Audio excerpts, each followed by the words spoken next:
like to drive the other way around? I was just experimenting to see how short yours was. Much shorter.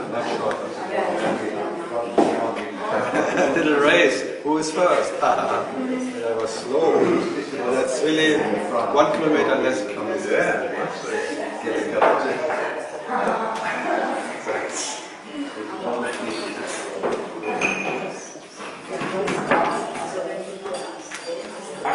What? What?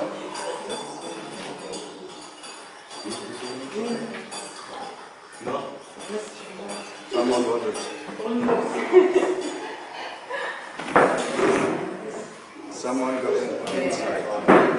Someone left some rain trousers on my doorstep. So one was very thoughtful.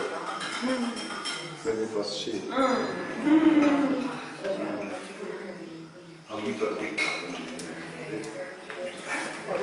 Bitte. It doesn't matter, you're just the best in the picture. No? Das Beste, was der Kamera passieren kann. Man nimmt keinen Flüchtling auf, man nimmt eine Frau auf. Siehst du? Das ist auch gut. Jeder Ehemann ist eine flüchtige Frau, dann ist schon für alle gesorgt.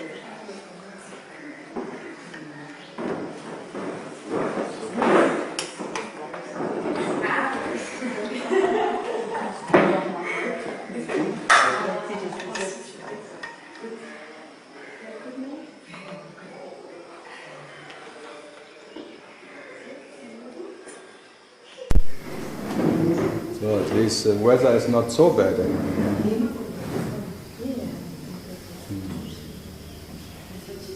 It's gone tomorrow. Pondicherry is gone. Yeah, it comes here soon. Is it? 2 hours later. At 4 o'clock they say it will be. Oh, that's okay, yeah. Because I didn't bring raincoat. It's incredible, being English, you should always have a raincoat. I think in English I should be born with an umbrella. So they're coming out of our head. Like in case. All rainproof skin. Yeah. That they have anyway. They look like fish anyway. Right. Fish and chips. Yeah. That's why they eat so much fish and chips.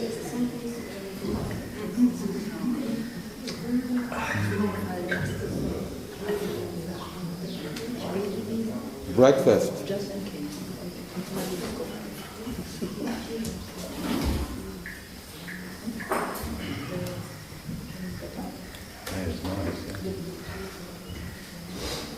Hi. Good morning. Hi. It's in Japan it's like, hey. Hajime. It's not your creation. Huh? Das ist nicht deine Kreation. Hajime is start fighting.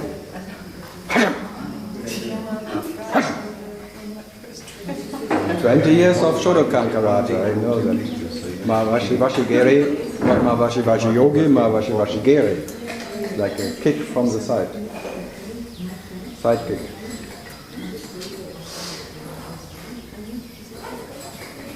The girls have a lot to talk. Yeah, exchanges.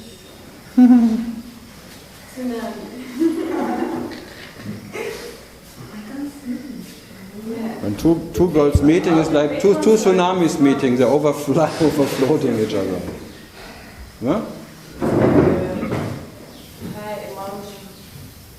Higher mountains?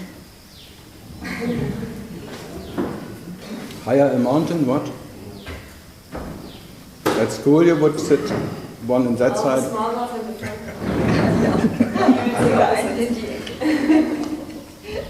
One at the end of that one, another one at the end of that one. I did that with me. My girlfriends, one at this school and one at that school. And still they talked. Yeah, and now we said no, it's like... Now it's text. Little things. Now we send text. Little messages by plane. There's little plane, paper planes. And crumbs, with rubber crumbs. With little messages. Girls are very inventive. There's more space, the seats here in front, they're all so far away. I'm so fearful? No. Just lying. Okay, then we have some fun.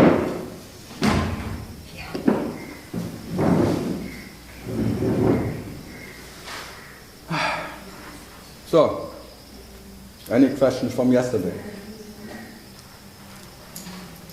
I have to take everything these days because Russia is not a question. Not yet. But since 5 years she has not yet. How long? That I have questions. Yeah. Two in 5 years. No, 3 minutes. 3 maybe. But your dream, your falling dream. Falling on the bus, I don't remember. In dreams? But falling on the window. Yeah, but it was not a question. It was sharing. But that's not ready for sharing. Okay. Then we don't want to know that. We are not ready for that. So, now I have my coffee. Yeah. I want to ask about karma yoga. This karma yoga, when you fully serve for people and you have no time for your own life, if it is help to assimilate ego, because like you completely in action all times. Yeah, when you work for other people, not for your own. If I could understand the question, I maybe.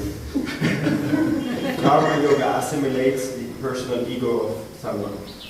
Doesn't help. That's a goal in it. But it doesn't work. Because who is unknotting the knot of one who needs to be unknotted? Like the biggest knot is one who thinks he has to unknot all the knots, and only without knots it can be he can be what he is. That's the biggest knot. It's like a no me is a better me. That's the idea behind it. That's the biggest knot. This idea that there's a no me which is better than a me. So the preference is still there. The preference, no knots are better than knots. So you're failing again, but that is made for. So karma yoga is for you to fail again. The heart knot can not be opened by karma yoga. The heart knot can only be opened by being what you are, but not by having no knots, no story or something. So I'm here in opposite direction. I make you more knots in your brain that you don't even try to unknot them.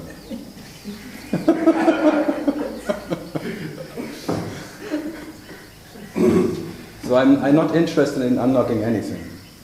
So I rather make more knots, because then you maybe already, you see you will fail anyway. Because for every knot you unknot, you create space for 10 others. That's the main thing. So you make just space for other knots. Because you always collect knots again. The next events you collect as the other ones, and then you just have more space. Huh? So. And what about the basic idea of karma yoga, that not you are the one doing something? Yeah, but who is then not doing it? Huh? Me.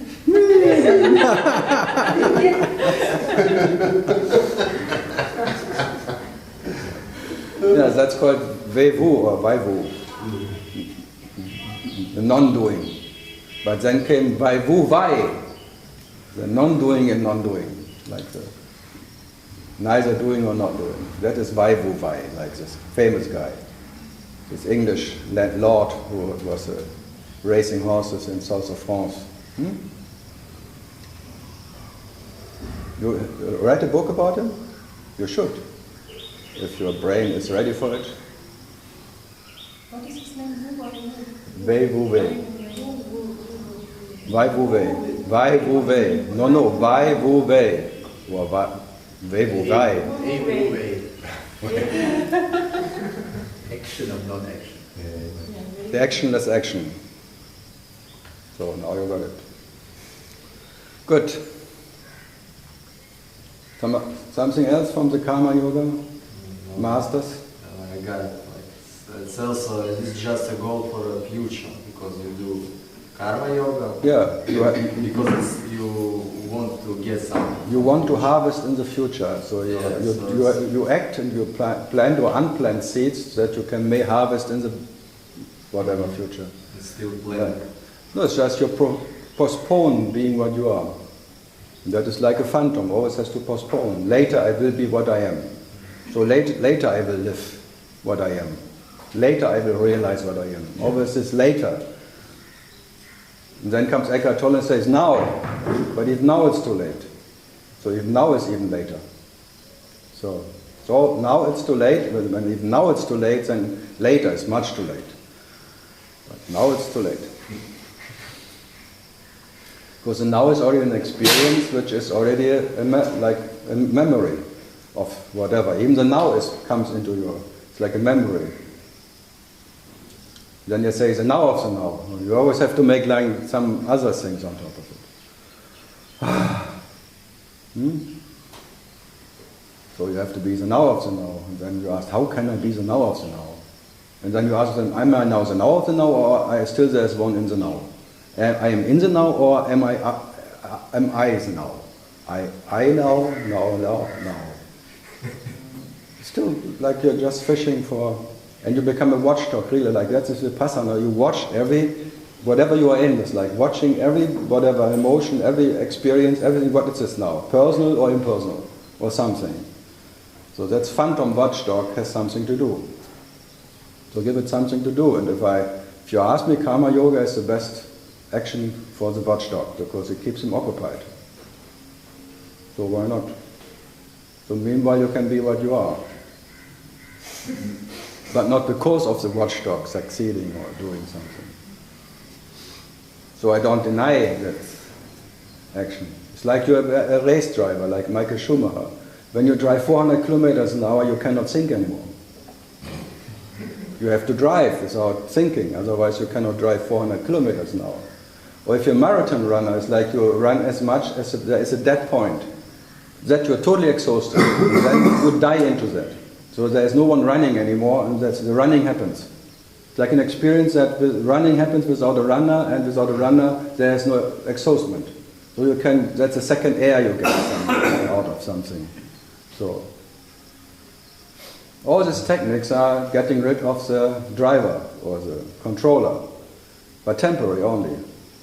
Because the moment you stop marathon, it's back, because then it says, oh, I did it, I was running very good, huh?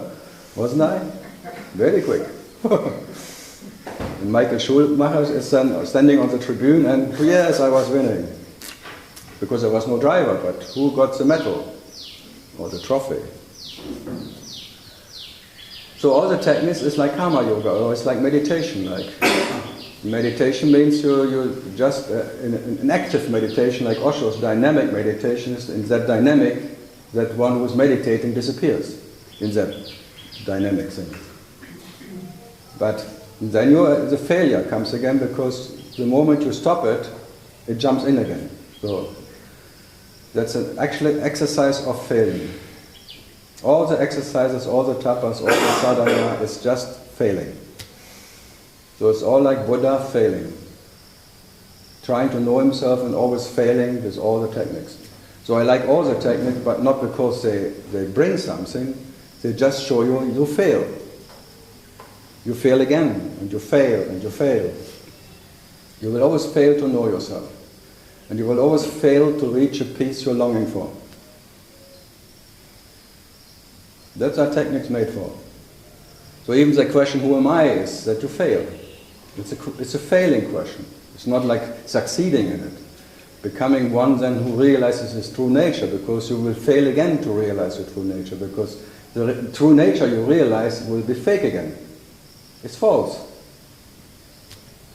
No? Failing, failing, failing, failing. And so for that, all the techniques are wonderful, and they're self-made, and the self just has fun with it, because it just tries try it, and it's enjoying that it fails again. Actually, it's enjoying to fail to know itself. A total enjoyment not to know. Joy. So enjoying to be the joy who can never be experienced by anything and never be found in anything. That's the joy of the self. Or that's the way you realize yourself. So So joy is realizing itself in not finding joy in anything. That's Nisargata's ultimate medicine, not finding what you are in anything. So in that you rest in not finding, and that's a peace you never lost. So you cannot find the peace, but by not finding the peace in anything, you rest in that, but never needs peace. Because that what you are doesn't need any peace. So then there is maybe an absolute moment of peace off. But that will not. So any kind of effort is wrong. No, it's not wrong, it's just futile. It's futile. Wrong or right, it doesn't apply, it's futile. And that's the beauty of it. Whatever you try is futile. And you should, this is like the enjoyment of joy, that it cannot be enjoyed, or knowledge cannot be known by any relative experience. So not any intellect or any wisdom, whatever event of deep insights or anything can show you the knowledge you are. But you are still in the idea that you lost knowledge. So how you look for it, but by not finding it in any place, okay, in that total despair, whatever, failure, being the absolute failure, that is Buddha's realization of being that Buddha which never can be realized by Buddha. That is the eye cannot see the eye. That is the same like Brahmana.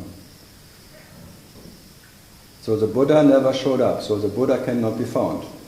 So if you meet Buddha on the way, kill him by knowing Buddha never gets into any form or non-form. Whatever you imagine cannot be the Buddha.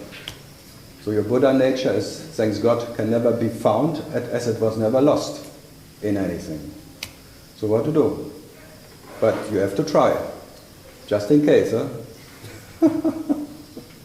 Because there is this burning love in you for yourself, and that burning love is making you longing for something which is imaginary peace or self or truth, and then you look for it until there's really not finding anything. So that even the love breaks. You're so disappointed by yourself that it breaks your heart. The love for yourself. Because this love for yourself is the only obstacle which is there to not to be what you are. That's the heart knot, which is always like a pressure on your chest. It's always like a belt who is tight sometimes more loose, tight, loose, tight, loose. So by some technique you can whiten that belt. And then you think, I made it. I woke up. I don't feel the belt anymore, but it will close in again because it's not gone. Because there's still one who needs the trousers. Then I need a belt. So the phantom is sometimes without a belt, and it's called a no-me. I'm free. I'm free. I'm a free being. Until the free being is imprisoned again. See, it's like a mobile who is long time not ringing, and suddenly God calls again. Anybody home? I better don't answer, but maybe it's God. Oh shit, it's really God. Yes.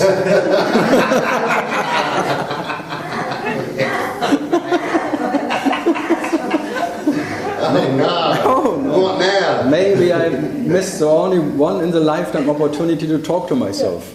It's maybe me. Just in case again you have this mobile self inside. Fantastic, huh? Just in case there's one I want to talk to. That's why I never take a mobile with me or cellular, because just in case. That's a woman's bag, just in case.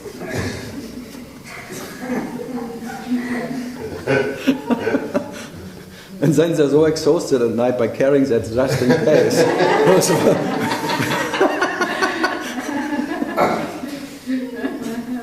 And then they complain to the husband, I have to carry all that stuff.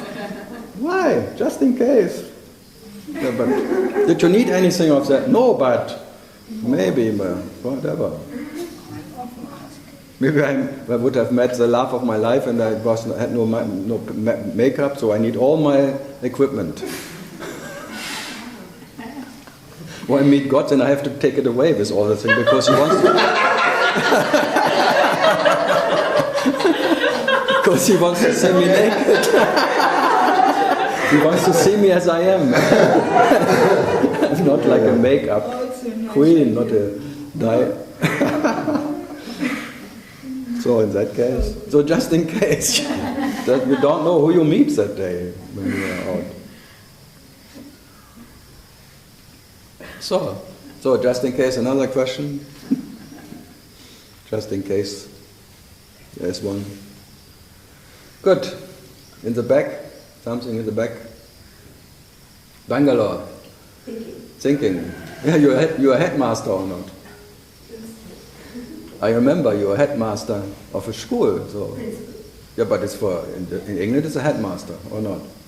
Maybe, yeah. Yes, I think so, yeah. Headmaster. Headmistress. His mistress. Well, for female, yeah, headmistress. Yeah? Oh, headmistress, yeah. Yeah, I like mistress because the miss is missing the stress. The man is always full of stress and the mistress is giving stress to the men.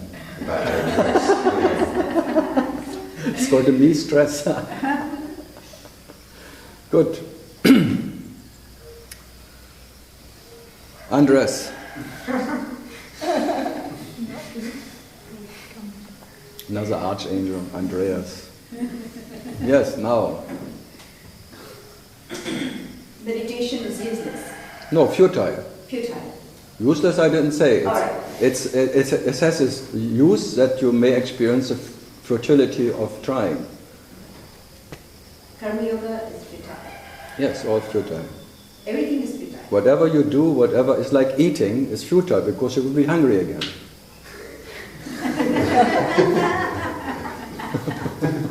But you still eat because it's fun to eat. But you know already what comes out of it. Or not. The same with all your experiences. This is like another stomach, who is always hungry again. So you will always be hungry again for what you are. The longing will not stop by it. It will be temporary, maybe less whatever. You don't feel it so much, but then it comes back again. Then what do we do? Huh? Then what do we do? Yeah, just in case you try. Who knows? I'm undecided. So I don't know if it helps or not, because in some cases, like in Nisargada's place, the ultimate medicine for him was try to find yourself from a master, and by not finding himself in anything, that was a medicine for the only cure by being what you are without, in spite of finding something, not because of finding. That's all, being in spite. And I tell you, you are in spite already, but you have to look for it anyway, just in case, because you have to see for yourself. If I tell you that, there is nothing, you may believe it or not, but you have to look for yourself. Therefore, that is all the techniques, tapas, everything is, meditation is, that you experience yourself is futile. So you have to be the absolute failure. I can just present you, I'm the absolute failure. As Buddha was, the absolute failure. Because I could not find myself in anything. And in that I rest. There's a peace of not finding myself in anything. That peace is not depending on finding or losing or gaining or having or not having of anything. So it's not an imaginary one. It's not depending on an imaginary one who found something or woke up from something. This is not an awakening or realization. This is just being that what I never lost. I never knew in the first place. And that what I never knew, I cannot not know. So there was a time I thought I have to know myself, and that just dropped. That's all. Will it drop for everybody? Yeah, sooner or later it will drop. But no one knows when. It's already determined. It will happen, but maybe not in this lifetime. Yeah, you know that story of that three sadhus sitting there and whining and, oh, poor us, when will we be enlightened, what shall we do, and whatever. And then the saint comes and they asked him, you must know when we'll be enlightened. He said, yes, you will be enlightened. So how long will it take? When? Tomorrow, today? No, as many leaves on these trees, as many lifetimes it will need to get enlightened. And one of them, yeah, I will be enlightened. And then all the leaves are falling down. It's oh, it takes too long, still in self-pity. So if it will happen, doesn't matter when, it's already happened. It's the same like if the body, for sure it will be gone, so it's already gone. So, who cares when? It will happen, so what? That's I can say too, it will happen. But maybe you will not, not in this shit factory place. There will be maybe a different shit factory, like you will be an ant or a deer or whatever. A different shit happens, so it will be in some shit.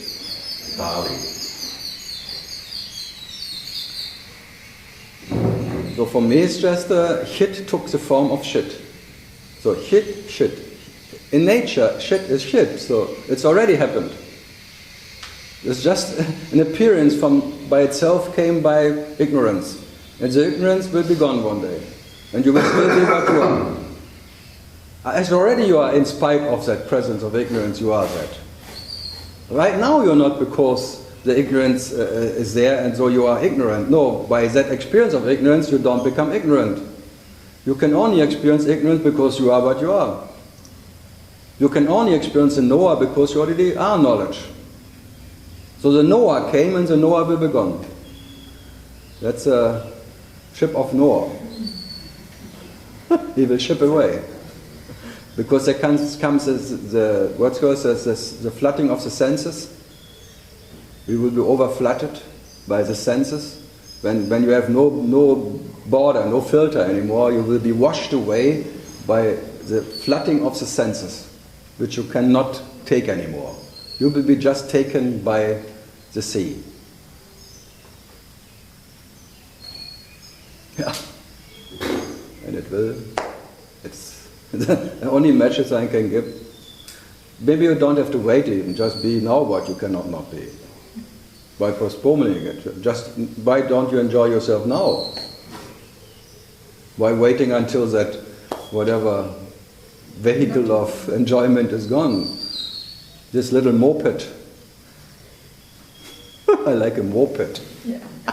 It's like a pet, like a moped. And then you think I can only have moksha when this moped is gone. Moksha. The moksha vehicle I want. I want to be free. This is the idea of moksha, is fucks you up right away. Be free. Be free from freedom. Because what you are doesn't need any freedom. And that what needs freedom is a phantom.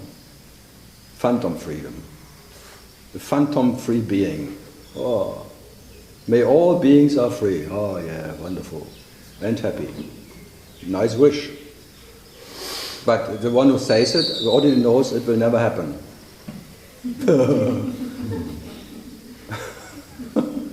Because there was never any being who was not free, so nice wish, but it sounds good and wonderful.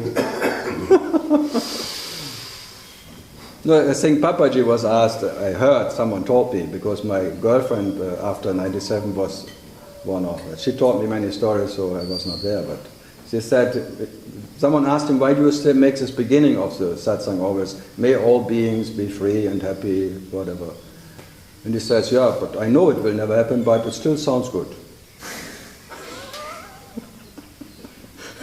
Because he was the guy and nothing ever happened, so how can that happen? No? But it still sounds good. So why should I stop with it? If I would stop now, because then I would claim I know more than someone else to stop it. I just continue. It's like I have a wife, but I never had any wife. It's like that same way. Nothing has to be changed. That's I like about it. Shit continues. And you are not depending how the way the shit happens. Just shit happens. You know what I'm pointing to?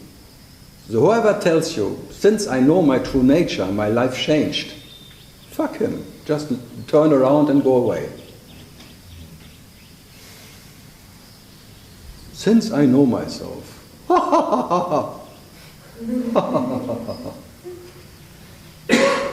What a claim, huh? Wow, he will be punished, you don't have to worry about it. God will cut him down by his arrogance. He will be suffer for it in 7 hells forever. That's why they call it Upanishads. The Upanishads, punishments will happen instantly. It's like God punishing himself by not being God. When God knows God, already he is longing for that God who doesn't need to know itself. Instantly. When God is aware to exist, already he longs for that but doesn't even have to be aware to be.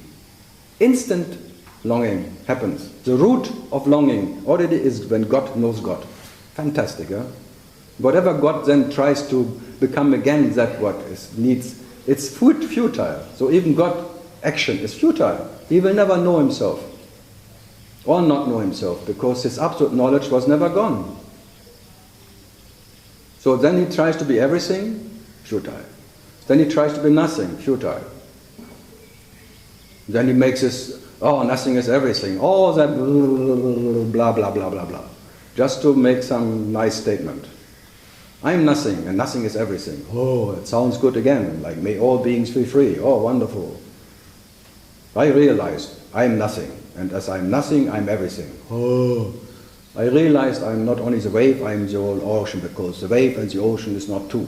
Ha ha ha ha, me. Ha ha ha. Now I know I am the ocean. Ha ha ha. Yeah, I tell you, all of that is bullshit. The only way to know yourself is absolutely not knowing what you are and what you're not, and not being the ocean and the wave and all the waves are coming in.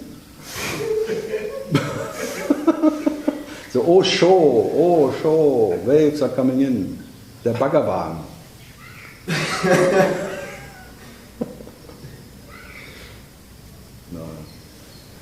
No, it's like I like to put myself down because I don't mind to be put down by myself. It's a fantastic. I can never put down anything by putting down anything. So for me, I am absolutely lazy because I don't have to uplift any spirit because I don't know any spirit. But when you are spirit, you don't know spirit. What is spirit and what is not spirit? When there is spirit? No idea. But uplifting spirit, you must have an idea about what is spirit. And this poor spirit who needs to be uplifted. Oh, what a weak one. Oh, my little spirit needs to be uplifted. Little elevation. Oh, mamma mia. For that we have Paramitra and this big gang of elevators. I always like to talk about him because he is the Paramitra, the Parami. The me is before the me. The me who is prior to the me, the Paramitra. Hello. Just in case you listen.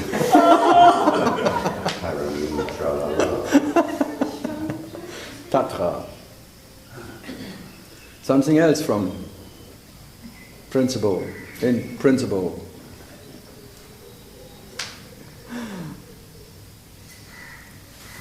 It's thinking.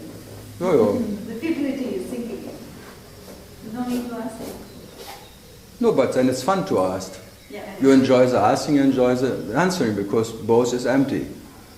That's the enjoyment of emptiness, because they are dead or empty, whatever, because none of that questions or answers make you more or less as you are. That is entertainment. That's the joy of entertainment, because there's nothing in for you. That is the nature of entertainment, and that's the nature of life, living life, entertaining itself. So there's no point in being in Tiruvannamalai. There's no. No, it's wonderful. Isn't it nice here?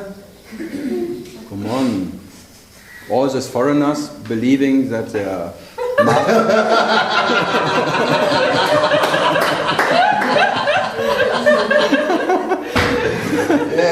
It's a big melting point for... And it's always amazing to talk to foreigners, because if they're in summer, if there's only a few foreigners, they say, yes, no one is here.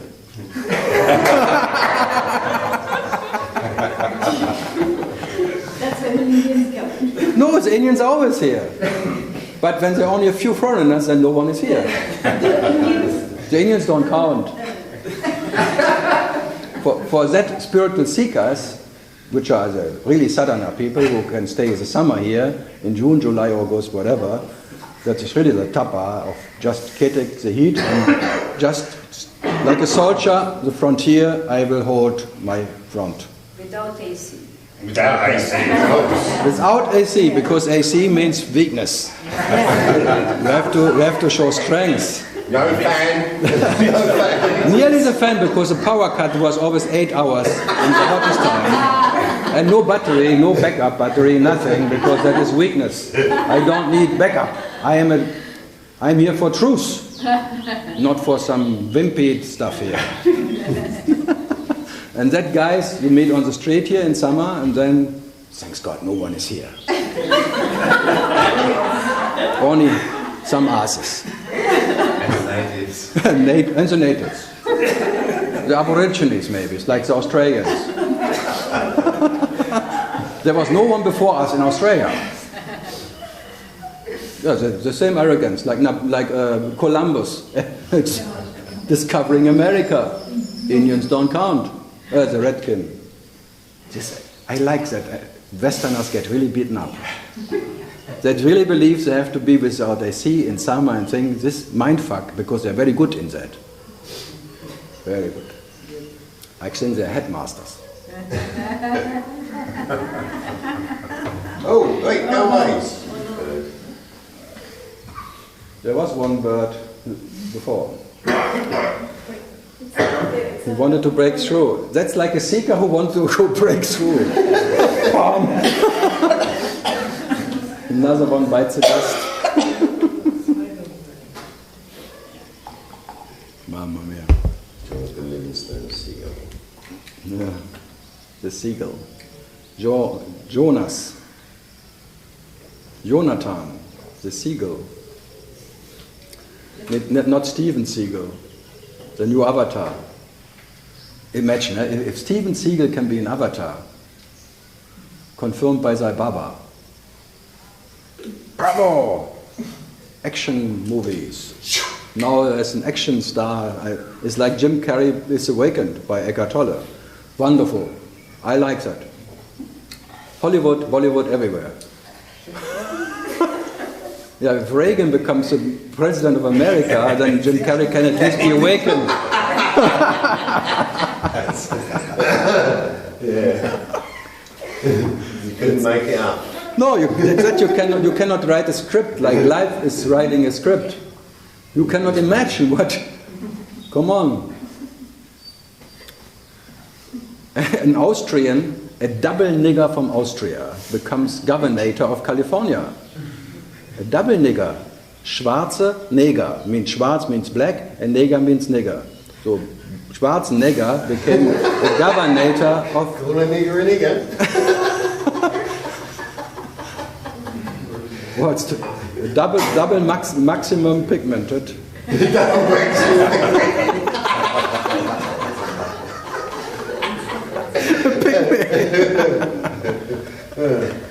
Oh dear.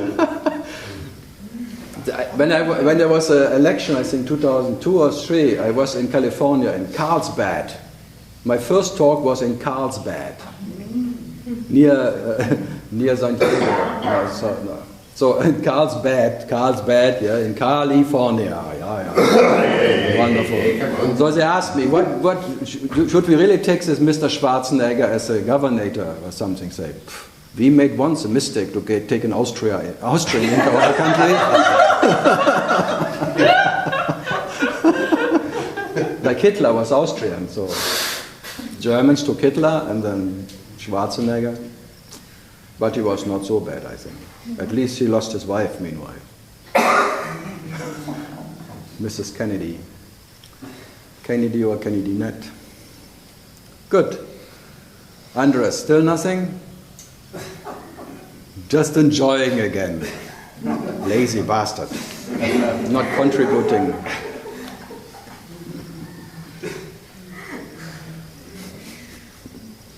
Something more from Bangalore. That's called Bungalore, no? Huh? Bengaluru. Bengaluru. Bengaluru. Bengaluru. Yes. Sounds very fantastic. That's the original. I know, it's like Chennai. Matras. Matras always like a mattress. Pondicherry, Puducherry. Back to the roots. No, not exactly. Depends how far back you go. What's in a name? Yeah? What's in a name?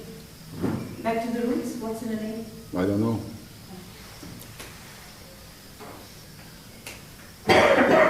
Just like a little revolution against the English, no? Fuck you all. We go back to our original name. Mumbai. Not Bombay. We don't want to be bombed by English people. Do you call it the rat engine, mate? So, something else? From the back? No? So much. You said something earlier, which was the conundrum. If you seek it, you will not find it. No, you will seek. By seeking, you will find that you never lost yourself. Yes. There's a paradox. You have to seek yourself to find that you have never lost yourself. So I don't say don't do it, but the seeking is not a finding. The seeking is, the end of seeking is that the seeker totally disappears and being what you are. What you always were, which was, is and will be what you are. So it's not something new. Just like you have a dream of forgetting, and then there's a dream of remembering, like religion. There's an evolution, revolution. And that's all. But in the forgetting, you haven't forgotten, and remembering, you don't remember yourself. So there's nothing happened. That is, nothing ever happened, because in forgetting, you haven't forgotten. In remembering, you don't remember. But still, you have to experience yourself like that. So consciousness is your way of realizing yourself in seeking yourself. You cannot stop it. So realizing yourself means you realize yourself as a realizer, but the realizer is already a real lie. So you realize yourself as a lie, as a realizer, creator. And out of a real lie comes realization of real lies. So the lies are not real, they're as real as you are. But you're not your lies. So you cannot find yourself in your lies, because you are the absolute liar, experiencing yourself as a relative liar. Lying and what can be lied, that's intellect. But your nature, you cannot find in your own lies. So the lies are not different from what you are, but you cannot find yourself in lies. As you have not lost yourself in lies. But you try. And out of what is the only power in the whole universe who can make you so stupid to look for what you are? What is the only thing what can make you so believing in yourself? Love. Love. Falling in love with yourself. That's the only power who can make you so stupid, missing yourself. Becoming a lover, loving and the beloved. Out of falling in love first sight. Awareness. God becomes aware to exist. Instantly he falls in love with his own image. How can he stop that? He becomes a lover. What can he do? Out of that lover, which is already an imaginary lover, loving starts, because the absolute nature of the lover is loving and creating by that the beloved. So what is there? That what is hard, realizing itself as a lover, loving and the beloved.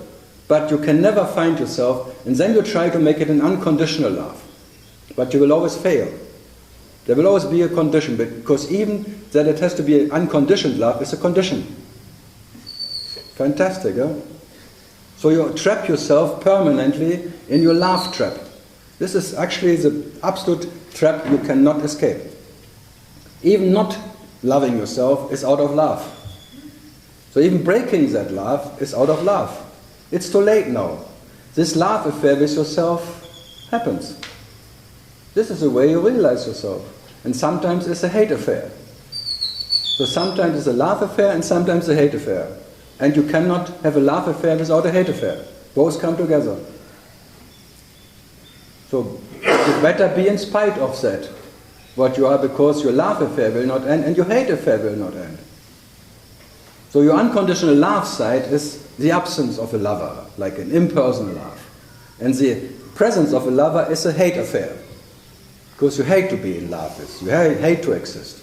So unconditional hate and unconditional love. In that two ways, that's the two sides of Shiva realizing himself. The absence of Shiva and the presence of Shiva. The presence of Shiva makes him a jiva, so little. So then he hates to be little. He wants to be big again. And the absence of Shiva, he is the cosmic consciousness. The cosmic and the little one. That's the way Shiva is. The reality realizing itself. So Shiva Shambhu, the unknown, realizing itself as a known and the unknown. But even the unknown is not Shiva. So that's what is Shiva in nature. Knowledge itself, the Sat Chit Ananda, is realizing itself in hate and love, in pleasure and pain, in comfort and discomfort. You cannot have comfort without discomfort. And the comfort is the absence, the no-me, and the discomfort is the me. The misery, and the non-misery without a me. That's the way it is. And this is your way you're dreaming yourself, and the beauty of it is you cannot get more or less by the way you dream yourself. So you can hate dream and a love dream. That is all like a dream connection. So how to get out of a dream connection? Then they call it you wake up from it. But who needs to wake up from it? And who is then awakened? Only unawakened one are in the dream, and awakened one are part of the dream. What you are was never awakened or unawakened. Because what you are doesn't need to be awakened to be and or unawakened. Both is already. So there's an awakened dream, which is maybe called like a pleasure dream, and an unpleasurous dream, like an unawakened. Unconscious, conscious. Cosmic, not little. Wonderful. But what you are is uninterrupted what it is. Never needs anything to change. By being in spite already, there's the pleasure and the pain. So what? And you are the joy who can only enjoy itself in all of that. So when Ramana said you have to realize yourself, it doesn't mean, it didn't talk personal to anyone. He already talked to himself, talking to what is reality, and talking to reality means you cannot stop realizing yourself. You're already reality and you cannot stop realizing yourself, because as without beginning and end is the realization of what you are. You cannot stop what never started. So as reality never started, never will stop, never ends, realization never ends, because it never started, because there are not two. That's non-duality. Reality and realization are not two. The realization in nature is, How can there be non-duality? How can there be anyone to know that? That's what I mean. That's why I make fun about it. Okay. Who needs to know? Like, who cares? And who is awakened after being unaware? Who wakes up from what dream? Because for me there is neither dream or not dream. I have no idea what it is. I am just that. That's why Nisargadatta said, I am that. He didn't say I wake up from a dream. I am that. But I don't know what it is and what it is not. So absolute knowledge is not knowing what you are and what you are not. Because if you say the illusion has to go, then you confirm that there is something what has to go. You have to realize the illusion as illusion. Oh my goodness. And then you become one who realizes the illusion as illusion. Oh, wonderful. Bravo. Wonderful. You made it. So all these realizations are coming and going again. Because they only come to a fleeting shadow already. And only is a shadow phantom, and a shadow unawakened phantom, and a shadow awakened phantom. So who fucking cares about awakened phantoms? Another phantoms who believe that they're unawakened. It's a business, a phantom business. But the name is phantom. Phantom. It's just for fun. Just in case. It's not like a true Tom or something, or a true Tom or set Tom, Tom, Dick and Harry Tom, tralala. And you're from California, eh?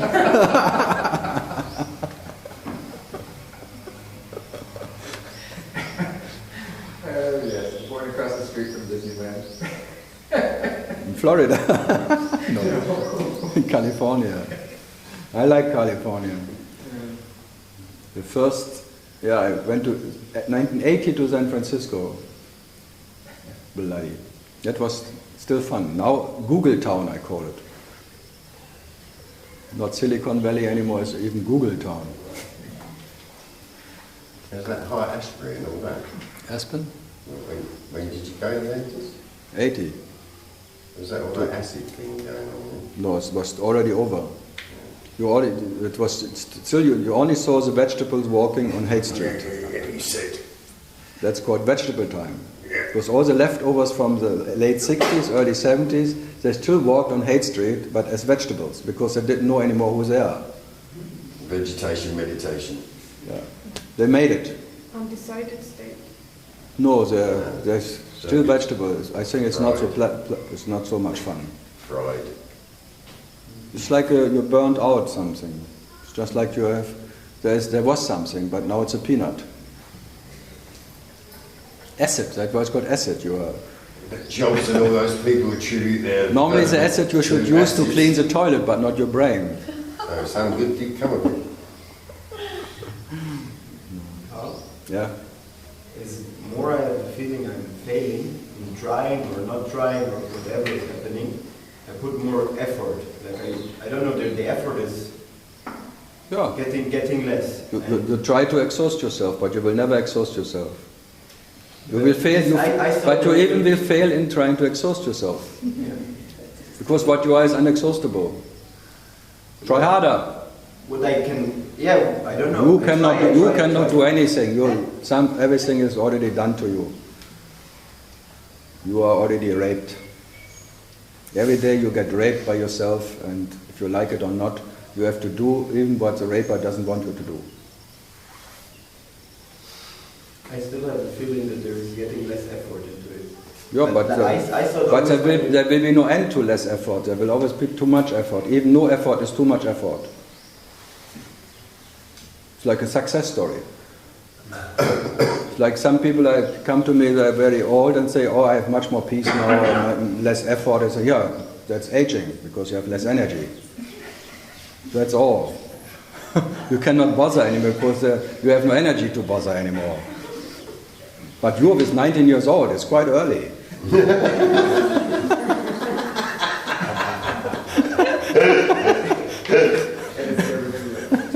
It's not from aging.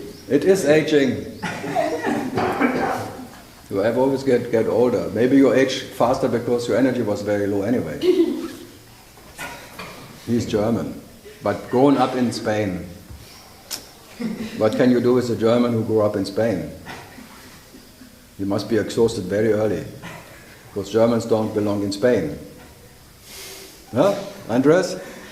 Not in Mallorca. No, if the Mallorquin could kick out the Germans, they would do it. If the money would be transferred without the Germans coming, they would kill them right away. They hate all the guests. They just get pain money. That's why it's called pain money from the tourist. They don't see the tourism, they just see the euros. In the whole Spain, actually, Sierra Nevada is not different. So, something else? I didn't ask my question yet, but it's mostly like that. No, it's the best is you forget it, by the way. To be honest, I forgot. No, because it will be gone anyway. If you just wait a moment, you cannot remember. And then it was not so important, because if it really would be important, it would stay with you. So that's why there is no original question, because the questions are just coming and going.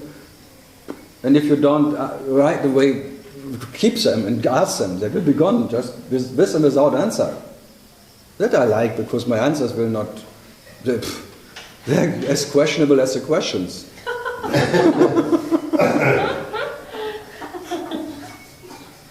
So all of that is questionable and doubtful. But there can be some doubtful question and a doubtful answer. The doubtlessness of your existence is uninterrupted. That's all. So also out of the doubtfulness of the existence of what you are, doubtful question rising and disappearing by answers, but two doubtful events. A doubtful event of a question, a doubtful event of an answer. And if the question has no answer, it goes anyway, without answer. So it's not by the answer they go by themselves. That I like, because I don't have to make an effort to make a sufficient answer to kill the question. They go by themselves. It's fantastic, huh? That's a laziness in action.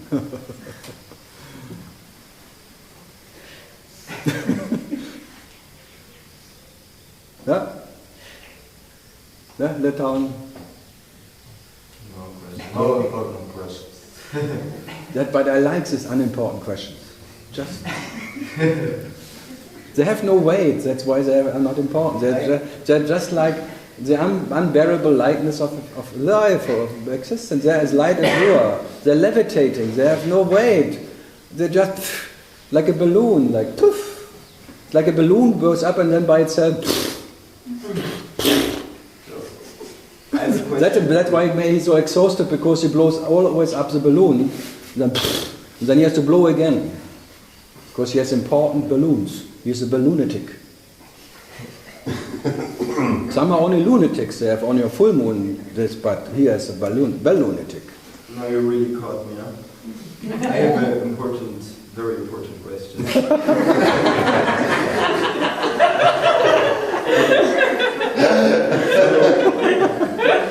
Mr. Karl Renz, can you tell me if humans exist? The what? Humans exist. No. So. Go on. No. Come on, please, more entertainment for the morning. No, for me it's entertainment enough. Actually, you see?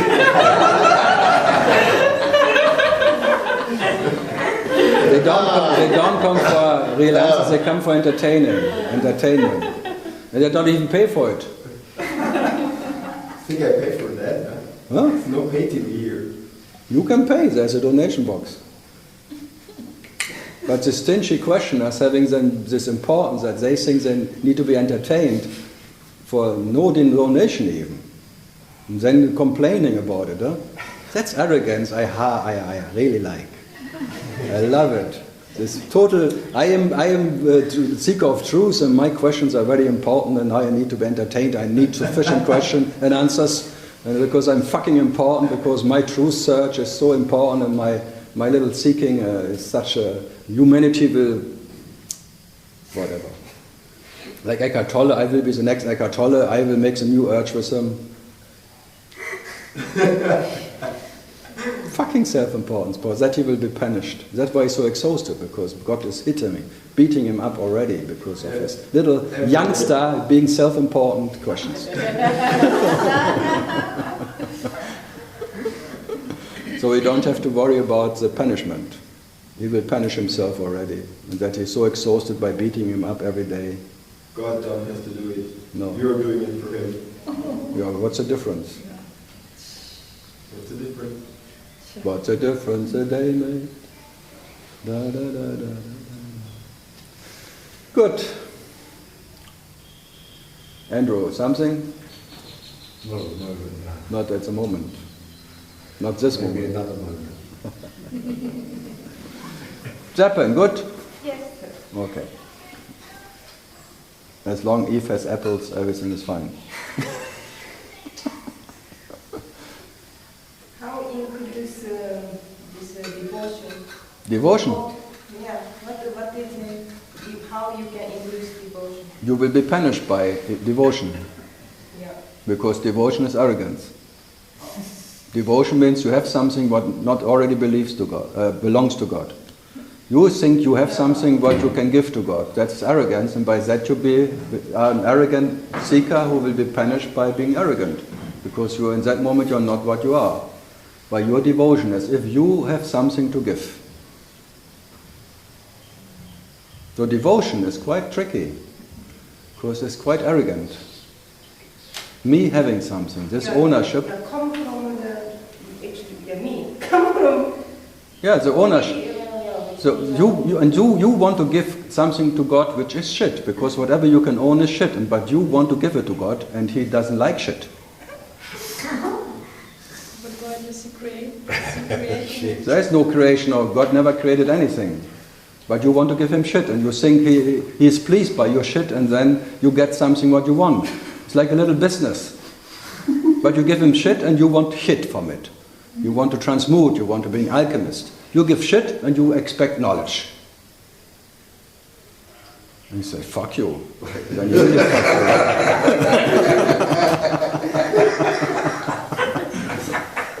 you. Devotional. Emotional, devotional. No, what is this guy? Why are you here? Ramana's biggest pointer, the devotion of devotion. What? That's Ramana pointer. Renunciation of renunciation. Devotion of devotion. Because what you can give is already God's anyway. It's not yours anyway. So what is yours? First try to find something what is yours at all. Then you can talk about devotion. My life? What is your life? What is your body? What is your wishing? What is your desire? What is that? What belongs to you anyway? But first try something what is yours, and then we can talk about what you can give. Because whatever is yours now is an idea, a concept of shit. And God doesn't need it. Yes. What about this feeling of gratitude? Yeah, even that is arrogance. Is it? Of course. Yes. Because then you think you are blessed by someone and that makes you special. Of course. Gratitude is because, oh, I got something from something. And so I have now something. I'm blessed, and I'm more blessed than other people. Maybe. And I'm gratitude now to who? To who? I'm in absolute gratitude to this mountain because he never gave me anything. He gives a shit about me. That I like. I love this mountain because it's a carelessness in action. And not being blessed by the mountain. If the mountain is blessing you, you don't exist anymore. That's a blessing of the mountain. There will be no gratitude feeling after the mountain is blessing you. And all the bliss you have now is like a blister in your brain who is just exploding. What are you making so much noise here? You got in bad mood. Plastic making plastic noise. You see, he thinks I'm in a bad mood. His arrogance is unlimited, I tell you. But he is young, we can forgive him for that. Thank you. I'm so pleased. He tried always his teachers to poke as much until they kick him out, but then he was happy. Then he found I made it because I'm so important and I made someone doing something what he didn't want to do. I think that all my life I was never kicked out of class. Then what? I never been kicked out. Then you were not good enough because I was always succeeding in it. Yeah, you're a better sucker than me. Sucker? Succeeding. Poker. Poking. It's called poking, not sucking. You are a sucker. Because suckers can stay in teacher's room. Because they suck something. As pokers, they just get thrown out. Poking the teacher. Whatever you think is yours is arrogance. It's amazing, huh? Even my gratitude to whatever. This special feeling, this little Napoleon inside. Bonaparte. I'm feeling so much gratitude. And waves are coming in. And I get paid by my gratitude because I feel gratitude and I feel good about being in gratitude for something. No, it's the opposite. What? I feel so good, but I feel gratitude. Yeah, but then it's one too many who feels good. You feel good forever. I have nothing against it, but for me, feeling good is still feeling bad. Because whatever I can feel is bad. So compared to that, what is the Ananda, what you call Ananda, all your feeling good is a piece of shit. Yeah, I just tell you. So feeling good is still a discomfort experience. Because even awareness is a discomfort experience. Compared to that what you are, the absolute treasure you are, all of that what you can experience is discomfort. It's all pain. So already awareness is pain. Whatever comes of that pain, paying attention to something and being a watchdog of your little awareness life and feeling gratitude is painful. Because you have to pay attention to that bullshit. My life, my gratitude, always this history of mine, having something and got to get something, having deserved or not deserved, some desert. You will be deserted. You will be eaten anyway, bitter or sweet. No, we're talking about here that what is Ananda and not some little feelings of emotions and devotion. I keep them all, but what you are never needs any gratitude for anyone, not even to the mountain, to anything. There is no gratitude feeling to anything because there is no one who could have gratitude to anyone. So the absolute gratitude is that you don't have to feel any gratitude to anything. But the rest is just a personal story of me, myself and I having a nice time. It's like a wellness hotel or wellness life. But I'm not here for wellness life. If I would be here for wellness and want to make people feel better, I would take money for it. So I'm not the power of now guy.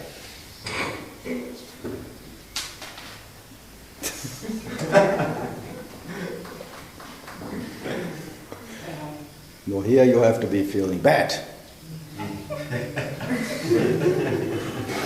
That's it. When I say you have to hate yourself to the max. Then everyone starts laughing. Everyone, there must be some fun in it. If I tell you have to laugh yourself, have to gratitude, everyone. Whoa. I always tell people, hate yourself to the max, because that you do anyway by trying to love yourself. Because trying to love yourself means you hate yourself, otherwise you would not try loving yourself. So this trying to love yourself comes out of basic hate. So trying to be happy comes out of the basic sadness. That is the most stable sadness you cannot leave. It's the sadness of God knowing Himself and trying to get rid of this little lonely sadness. And then the gratitude of having a little fun in life. So whatever we do is actually arrogant, no? Whatever every doer is an arrogant doer because he believes he can do something. And he will be punished for longing and loneliness. So and beaten up. There is no difference in arrogance, or? I always tell you, be the absolute arrogance who never knows any arrogance, because there is no one who could be arrogant. Be the arrogance, but in that there is no one who is arrogant, and there is not even an idea what is and what is not arrogant. But it's hard. Huh? No, but it's like in normal meetings, and when this gratitude thing and all about your emotions and heart opening is always welcomed. Everyone, that is nice, isn't it? And this one and that one from that. But in this, what I'm in this, and I want you to be the guru and not a disciple of something. You know what it means? The self, the very self who doesn't know any self and never needs any gratitude. And the rest I give a shit about anyone's gratitude to anything. I'm in the tendency of Nisargatas, and I like that more than ever. I'm not here to make disciples. I'm here to make gurus. And gurus is the self who never needs me to please himself. So I'm here, I'm absolutely pleased that I don't have to please anyone to be what I am. And you are not different to it. So I'm not here to please myself. I feel pleased by that, actually.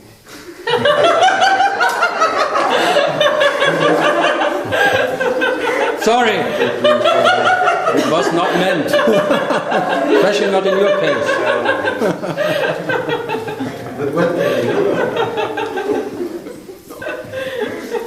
This is fun, huh? But if there's someone who wants to sell something here, his teaching or his whatever concepts of religion or thing, everyone, you fall asleep or you get aggressive.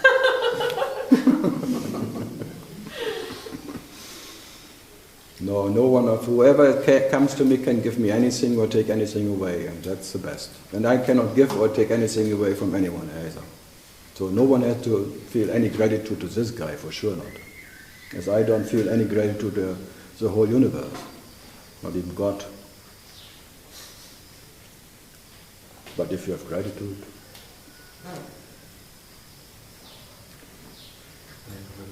yeah. You said what we have to stop love ourselves. No, I didn't say that. I said you cannot stop loving yourself. But you try. How can you try? Out of love. Out of love you try not to love yourself. Because you may understand even that loving yourself is passion, is painful. Because it makes you two, the lover and the beloved. Now you want to stop loving yourself, you want to be in oneness. You have an idea of oneness, where there is no lover and no beloved. Because the lover and the beloved is one. So the oneness is your goal. What did Ramana say about that? Where there is oneness, there is two-ness. Because what you are is neither oneness or two-ness.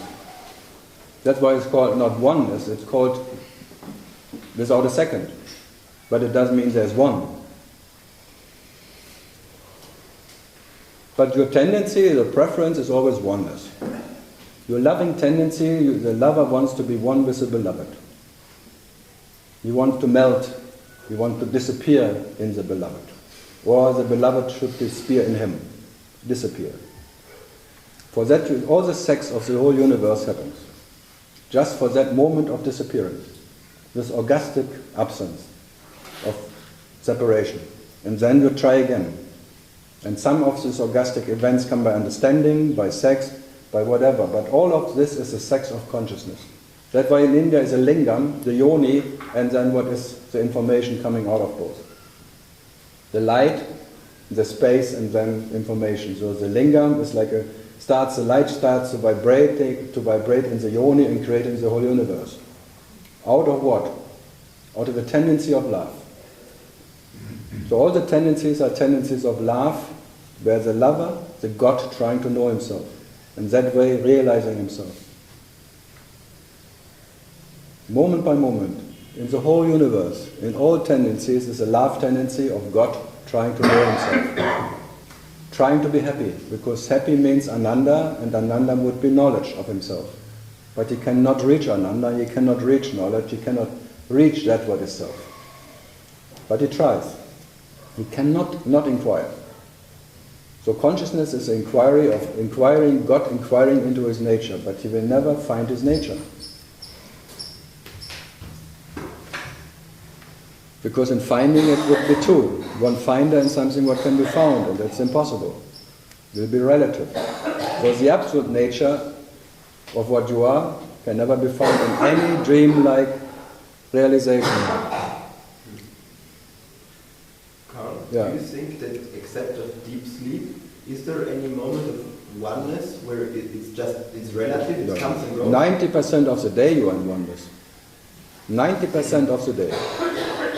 When you're more than 10% of the day in separation, in disturbance, you already had to go to madhouse because you cannot take it. Your nerve system is not ready for that. 90% of the day you don't even know what happens and to who. Automatic, just life living. There is no one. Only in disturbance you exist. So I live actually in the 10%. You only have a history of disturbance. When something is not. Yeah. So I'm never aware of that 90%. But no, some claim then that this 10% of story is 10%, and they're even aware in the another 90% of absence. Then they already call it awareness masters. Then there are 10% the story of the me and 90% the impersonal and the personal story. So they're aware of the personal and the impersonal. And then there is one who is aware. That it ends. That's already like being a canvas where the personal story and the impersonal story like projections are dancing. 10% of that, this is one, and that is not never... Absolute scenes makes no difference, no? For what you are, there is nothing in it. Being the witness or being the observer or the observed or the disturbed, all of that is ways of realizing yourself. And you cannot get more or less real in it. So it doesn't make you unreal. And you have to be what you are in any circumstance, not in any special one. And being the witness is still a special circumstance, a special state of witnessing. So when these states come, does no, you just any importance? no, you have to go there to the witness state, and you will fail again because you will shift again to the personal one. You will forget it again because it's something new. You are an infinite traveler who goes through all the states, but you cannot rest in one of them. There is no rest. And that's the rest. There is no rest for you. No rest is the rest. No, even that is no rest, because no rest would already be formless.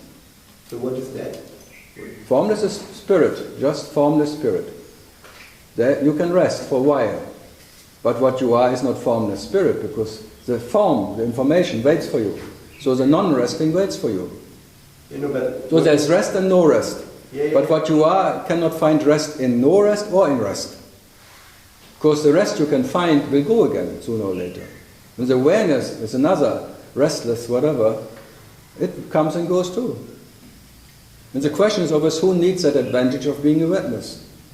I am not actually looking at least. It doesn't matter if you're looking or not. The question is who needs that? Not wait.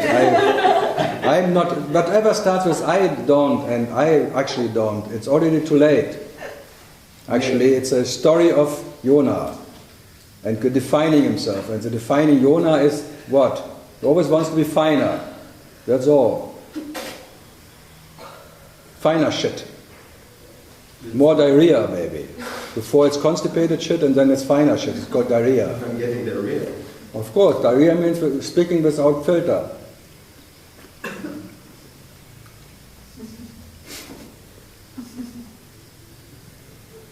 Yeah, that's called verbal diarrhea. Many have that. They're unaware that it's just verbal diarrhea they do. Some, and then they become aware, and then there is aware verbal diarrhea. But it's all verbal diarrhea. And God has a total diarrhea permanently. He always dies in the dead cemetery of life. It's a die in the diarrhea. But does he die in dying? And now he talks with himself, and talks with himself for the reason maybe to find a way out of where he's not in. Fantastic, huh? Self-talks and talks, explains himself infinitely.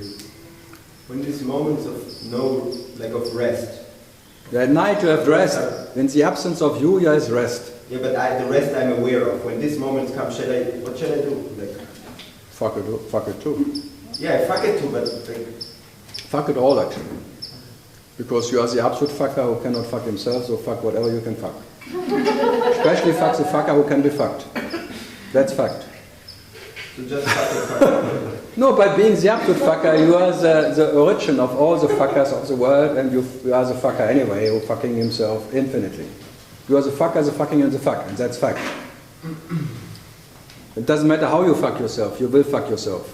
I'm in the right age. And sometimes it feels like a rape, and sometimes it feels like a nice, loving story, like an embracement or really a kick in your ass. But you are the kicker and the kick and the kicking and the kicked. You are the absolute kicker. You are the... So just what? Should try to avoid it. Just who cares about being raped by oneself? It's a dream raping, being a dream raper, raping a dream what can be raped. And who cares about being fucked by oneself? It will never stop. Because there is nothing but what you are. There is no others. And you always will be the fucker, the fucking, and the fucked. So what? And that's called mind fuck. And you can only experience yourself as mind. So you mind yourself. And the mind fuck will never stop. So, but what you are can be totally generous, because you are not less or more if the mind fuck stops or starts or is different. It just makes me wonder, when I come to a place of rest, I start to walk around like the chai shop satsang teachers with a big smile. Yeah, and I have a feeling it's more real, but I know the moment it's over, it was not more real, but how to deal with it. Just become a shy shop master. That's what I exactly don't want to be. But then you already won. When you don't want, what you don't want to be, you already are. You can only be afraid of something what you already are. So you better just act. You just sit there and do as if you are one. And not avoiding it, because trying to avoid is trying to avoid that what you already are.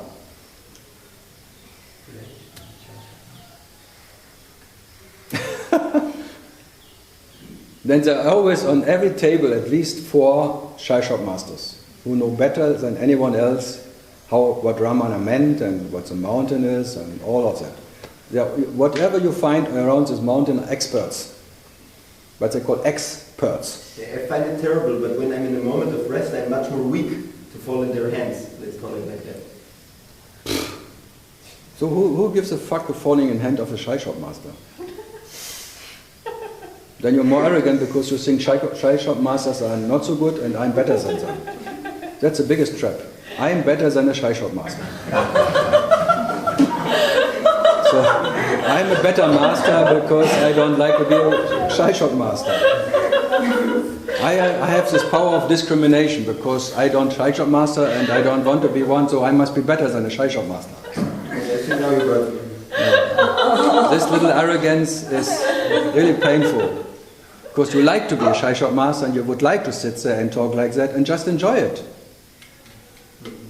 It's like trying not to get married, you will be married. Trying not to have a relationship, you already have one. Because you have the one you don't want. You already have. That's the worst relationship because that relationship you cannot get rid of. The one you don't have. Should I start look for the shy shop masters to avoid them? Just be one. Just be one. Okay. Did you confirm him now? As a shy shop master, absolutely. You can sit next to him. When I put my satsang posters on. What? No. If you resist, okay. Resistance is futile. Okay. Just have fun. A poster in the street, satsang Bayona, confirmed from Karl Renz.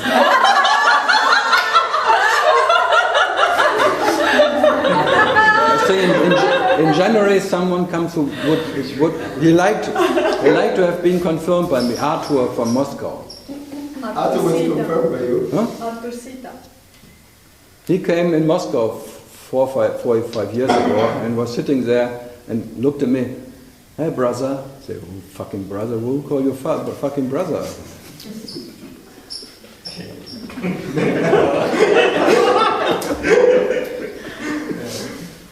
I didn't remember. My publisher had to remind me that he was sitting there and trying to be like we are one. Like I realized my tralala and you are whatever, and now you have to look at me and say, I have no friends and I have no brothers and I have no sisters, and for sure the self who sits in front of me is a fucking asshole self, and for sure not I'm a brother with a shit factory who claims to be his real life. After 10 minutes, talk. Gone he was, and now he cannot remember that he was there. You don't want to remember. No, he cannot remember because if he would remember. But there's still one in Moscow sitting who claims that he comes from me. Who's this other guy from Minsk? From Minsk. Shredder. Yeah. Shredder. Dragon. Andre. So, Andre. You're the best, huh? They like you very much, huh? Yeah, but the good thing about, there are many people in Germany, even there are 4 or 5 who give whatever, they came for years or something, but they never asked me, confirmation or not, and that I like, because I would never have confirmed them in anything. I confirm everyone that he is the self. Already, and nothing needs to be confirmed. I confirm everyone, so there's nothing special. So they don't ask me to be confirmed, because this wouldn't make them special. So what to do? But this Andre is quite, I like him, but I don't know what he's doing. I don't have to know. Russians are really strong. They really dare to sit somewhere. Wonderful. Why not? Look, me, I started like sitting at Usha and just talking bullshit and then people gathering. And that all bullshit started like that. Just start opening your mouth, you cannot help it. And then somebody sits around and thinks, I don't know what he talks about, but okay. Nothing's changed. The one? Okay, certified. Okay. So I certify everyone that he is the biggest arsehole ever. The absolute one. But don't take yourself as a little one, because the little one, it stinks. If you have an arsehole, it stinks. But by being the absolute arsehole, which is God himself, you don't smell yourself anymore, because you are the tastelessness of existence. But if you are this little arsehole, it really stinks. It really stinks. So I ask you to be that arsehole you are, because that arsehole you are doesn't know any arsehole. But by knowing an arsehole, it stinks. Then you see other arseholes, and then it really stinks. It's always a good example of...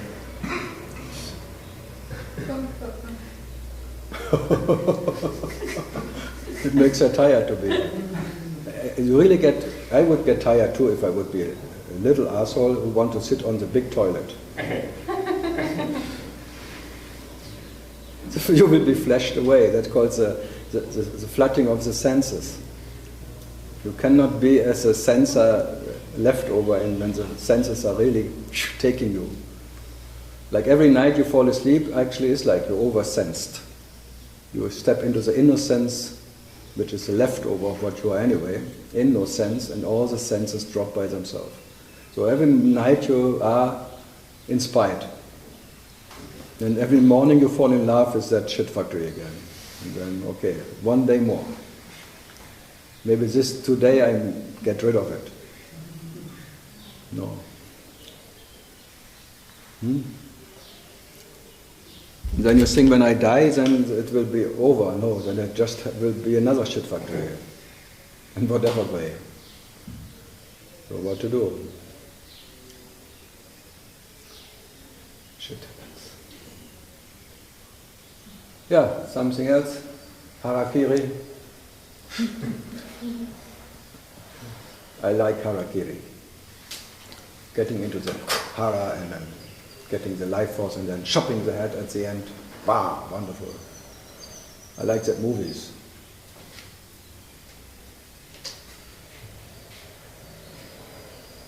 You do everything out of being proud. Samu. I rather drink from a samovar than being a samurai. Tea machine. Andres, come on. Contribution. Some donation, at least question. Donate some question. So we are all on the conveyor belt?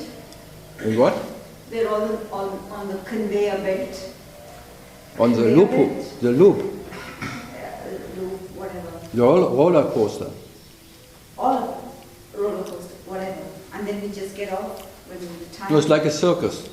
It's like you're in a merry-go-round. You know that merry-go-round?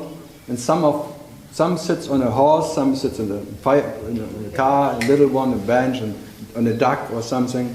And awakened ones, they just steer in the right direction when the merry-go-round, because it always go around. They know it will always go around, so they do as if they know the way. It will always go around and around, but they made it, they always get in the right, they have this right position, the right approach to life, they always steer into the right direction. Because then there is someone who understood that this merry-go-round will always go around. So I rather be merry and go around, and when I'm in the right direction, then in the inner direction. And then there's one who has an inner direction even, who is the center of the merry-go-round. Because in the center it doesn't move anymore. It only moves when you're far away. So I'm the center of existence, they claim. I'm the nature of existence, me. I'm in the center, and everything turns around me. Before I was egocentric, now I'm self-centered. Me, I'm self-centered. And now I'm self-centered and the whole universe turns around me. I'm not in any ego vehicle, I am in the big vehicle. That's a Buddha's way, like the little and the big one. The big one being the self-centered self, which is the center of the universe. Then you are, wow, everything turns around you. Before you're egocentric, the whole relatives turn around you. But then, oh, that's fantastic. So, there are many, whatever. You can climb the ladder, the career ladder is very high. But I like to be walkabout. Or I talk about. I like to talk about what I don't know.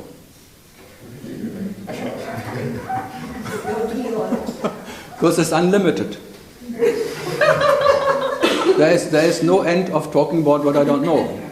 If I were to talk about something what I know, there would be an end to it, there would be a limit to it. But talking about what you absolutely don't know, fantastic, no end to it. You can talk and talk and talk. Sometimes you're a talk master, sometimes you're a quiz candidate, like a query. So what to do? No, it's like that. Why it's like an 8, the roller coaster. It has no beginning and no end. This is like what you call, this moment is just one vertical cut into that eternal, this is why it's called eternal now. The spirit who cuts right in this moment of an infinite loop of existence. Which is thus, this moment is one cut. Cut, cut, cut. And that your experience. Cut, cut, cut.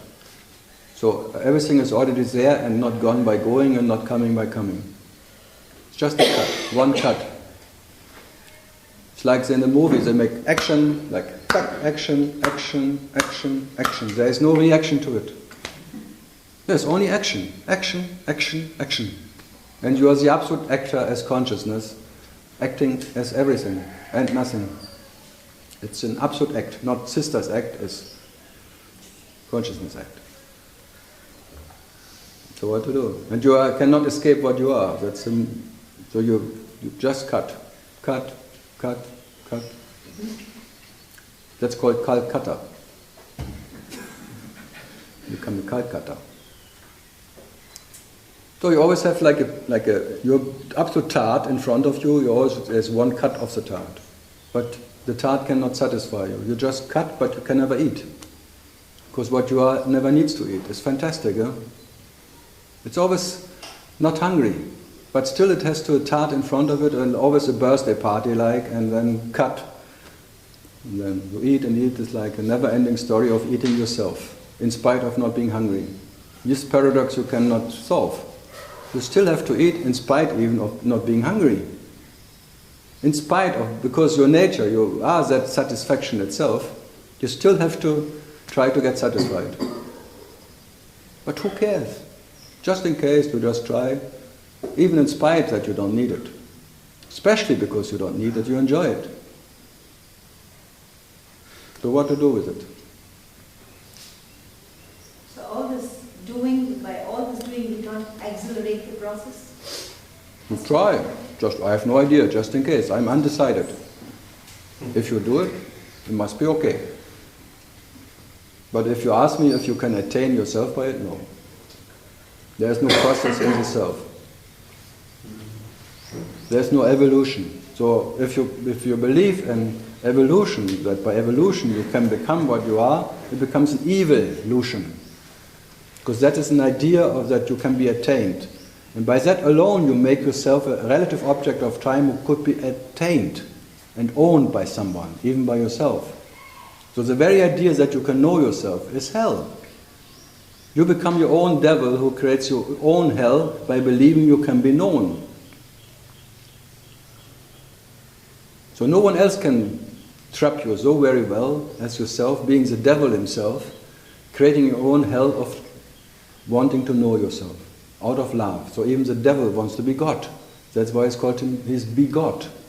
He tries to be like God. But trying to be like God is hell. To be God is more than easy. So I talk to the devil, I meet him everywhere. God, he knows himself as a devil creating his own hell, and I talk to him, you will never become by knowing, by just being what you are, you already said what you're longing for. And then there is no heaven, there is no hell. But if you are the devil who wants to know himself, you create heaven and hell. And heaven is the idea that you can know yourself, and hell is whatever you create out of that wish to know yourself. So what is this guy? Be as you are or be what you are? And I say, in San Diego, it just happened. There was one guy, Ramana, he asked me, I read his book, Be As You Are, or Be What You Are. How can I be that? Instantly. The moment I ask myself, or I read that, Be What You Are, how? Instant how. So I said, oh, there must be, okay, be what you cannot not be. There was whatever time and then, yeah, but what is that? So just putting a koan in his brain, peace. There was there was no possibility of. So this koan I try to put in everyone's brain, this undissolvable whatever. And I still like be what you cannot not be. And that is the absolute leftover, which will always be the absolute leftover when everything is gone. Whatever came will be gone, you still will be what you are. As you cannot escape that.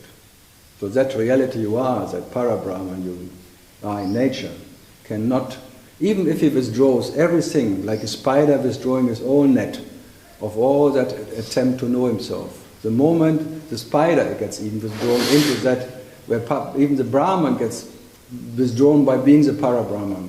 By being the para-Brahman, you don't remember that you did it. There's no memory in it. The story ends with that Brahman. That Brahma story ends. So there's a storylessness. And out of the selflessness and storylessness, the next Brahma appears and starts as a spider to spin this web. This international internet, they call it now. This whole internet of whatever is consciousness trying to know itself, everything, any moment, Facebook, all of that is all consciousness trying to know consciousness in all possible time, all possible movement, all the shit, what happens. It's so greedy after news, knowledge, things, and presenting itself. I'm happy all the time, I'm full of gratitude, bum, bum, bum, bum, writing, and everyone jealous.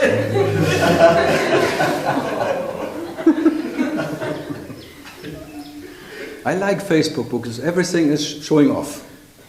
Look how happy I am. I broke my leg, but what a nice event. Now I can sit at home and watch television. You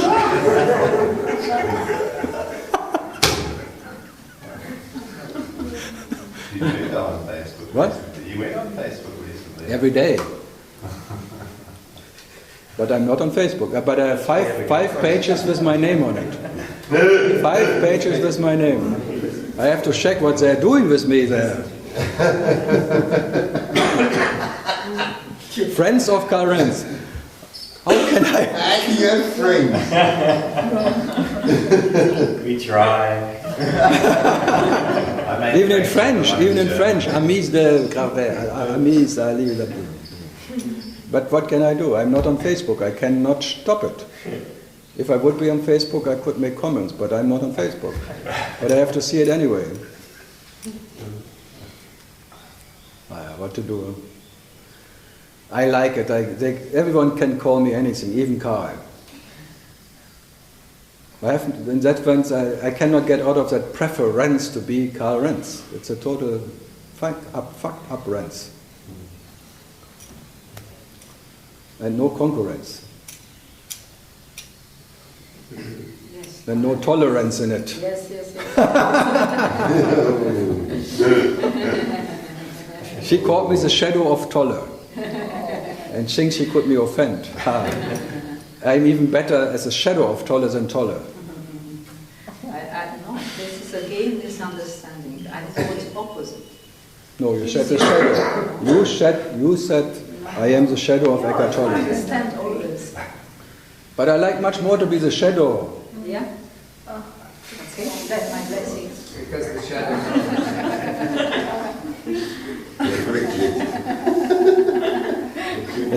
At least the shadow cannot be offended. Try to offend the shadow. Shadow needs the sun. No, the shadow is even without the sun, the shadow. What are you talking about? To create a shadow. But it's not created, it was already there before the sun shines. Or not? How can there be a shadow only because the sun shines? There's only a sun because the shadow is there.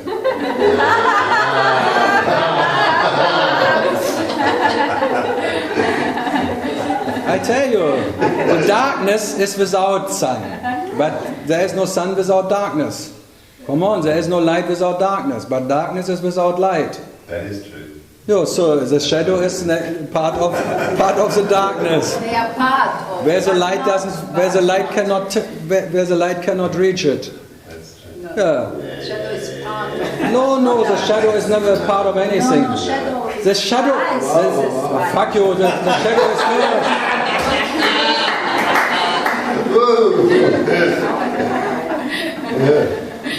This is shadow boxing. This fucking light business. She's still delighted by light. I'm so delighted. It's called lie. Lie. It's a lie. The sunshine is not the sun, and the sunshine is a shadow. It's a black sun. It's a darkness. No, it's a physicist. 85% of the world, 85% of the matter is missing. It's black. That's what they say, the physicists. 99.9999999. Yeah, not 80%. Come on. They found another matter called doesn't matter.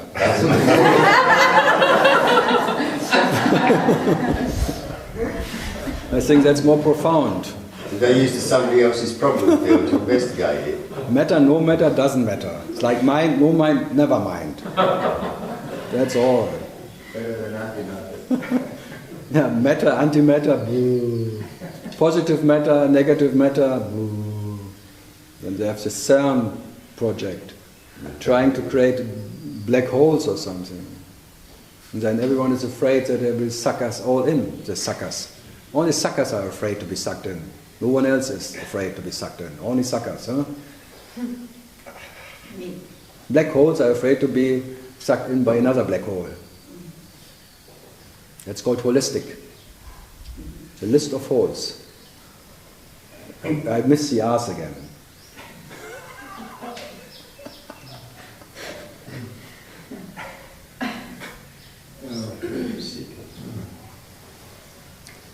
They call me a shitmaster. I like it. Or Swami Puff Puff. I like it more. That's the answer to everything. Blowing in the wind. Mr. Bobby. Who was it? Bob?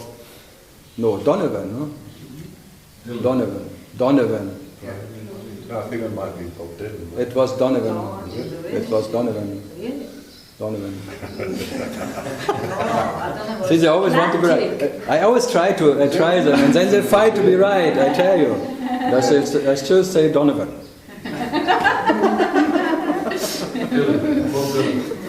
Donovan, I'm pretty sure Bob Dylan, but anyway.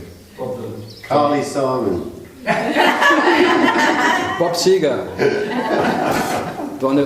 Bob Dylan always stole everything from Bob Seger, they say. No, but just reminds me, but why this joke comes into my mind? There's the Father, the Holy Spirit, and Jesus want to go on vacation. So Jesus said, oh, I want to go to the holy mountain, like where they crucified me. Let's see how it looks now these days. I had a good view from my cross. Let's see how it looks.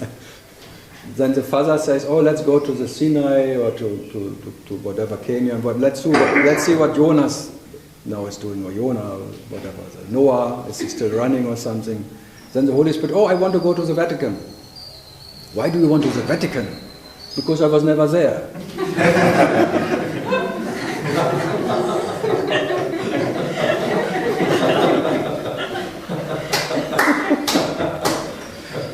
called the Holy Father.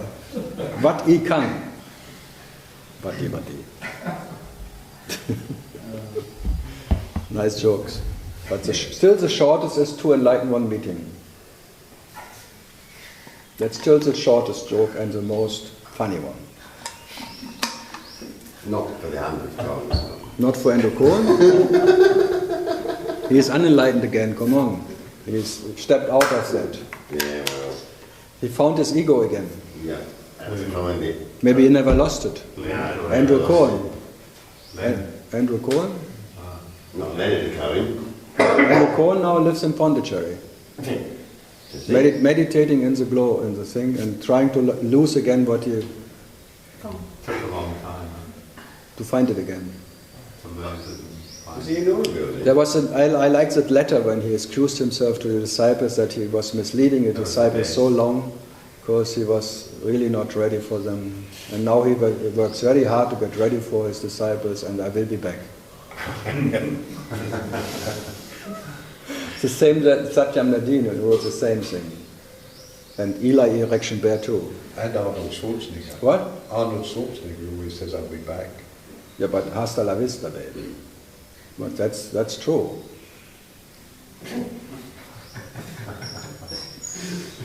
How can you live without Schwarzenegger? It's hard. You cannot die with him, you cannot... He's a Terminator. Maria can. The what? Maria can. His wife. What can? She's not his wife anymore. Yeah, but she can without him. She cannot. She can. What could you do with him?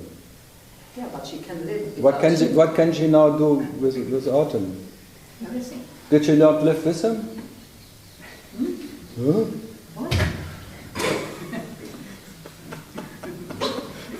It's called women's liberation. Women can live without men. But now even they can make babies without men.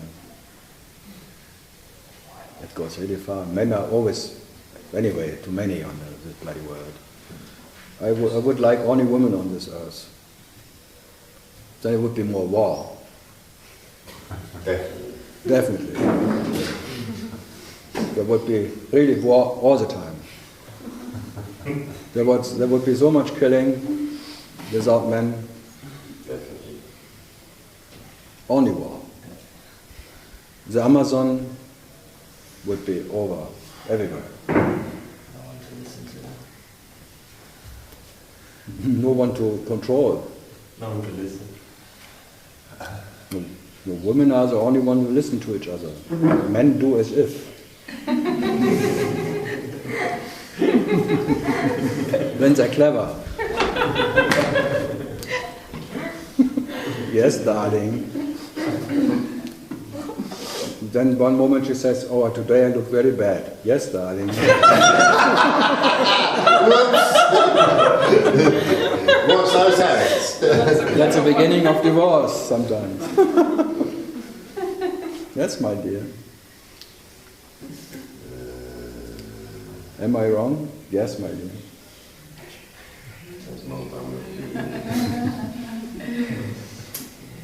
You have like a comedian in Germany, Loriot, here is very funny with that. Bringing it to the point. Women in the kitchen and he watching television. What are you doing? Sitting in the living room. What are you doing? Watching television. What are you doing? The whole day. You never do anything. Go out. I cannot see you watching television all the day. On and on and on and then he's already gone and she's still talking. What are you doing now? I know you never answer me. I know you don't listen.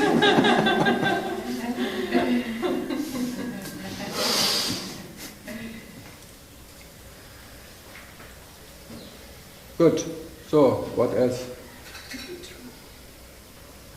I have a question about when Shiva knows himself as a Jiva, yeah, and when he finish and he knows himself again as an absolute Shiva, yeah. No, he is the absolute, cannot know himself. Yeah, but in this conception, yeah, like...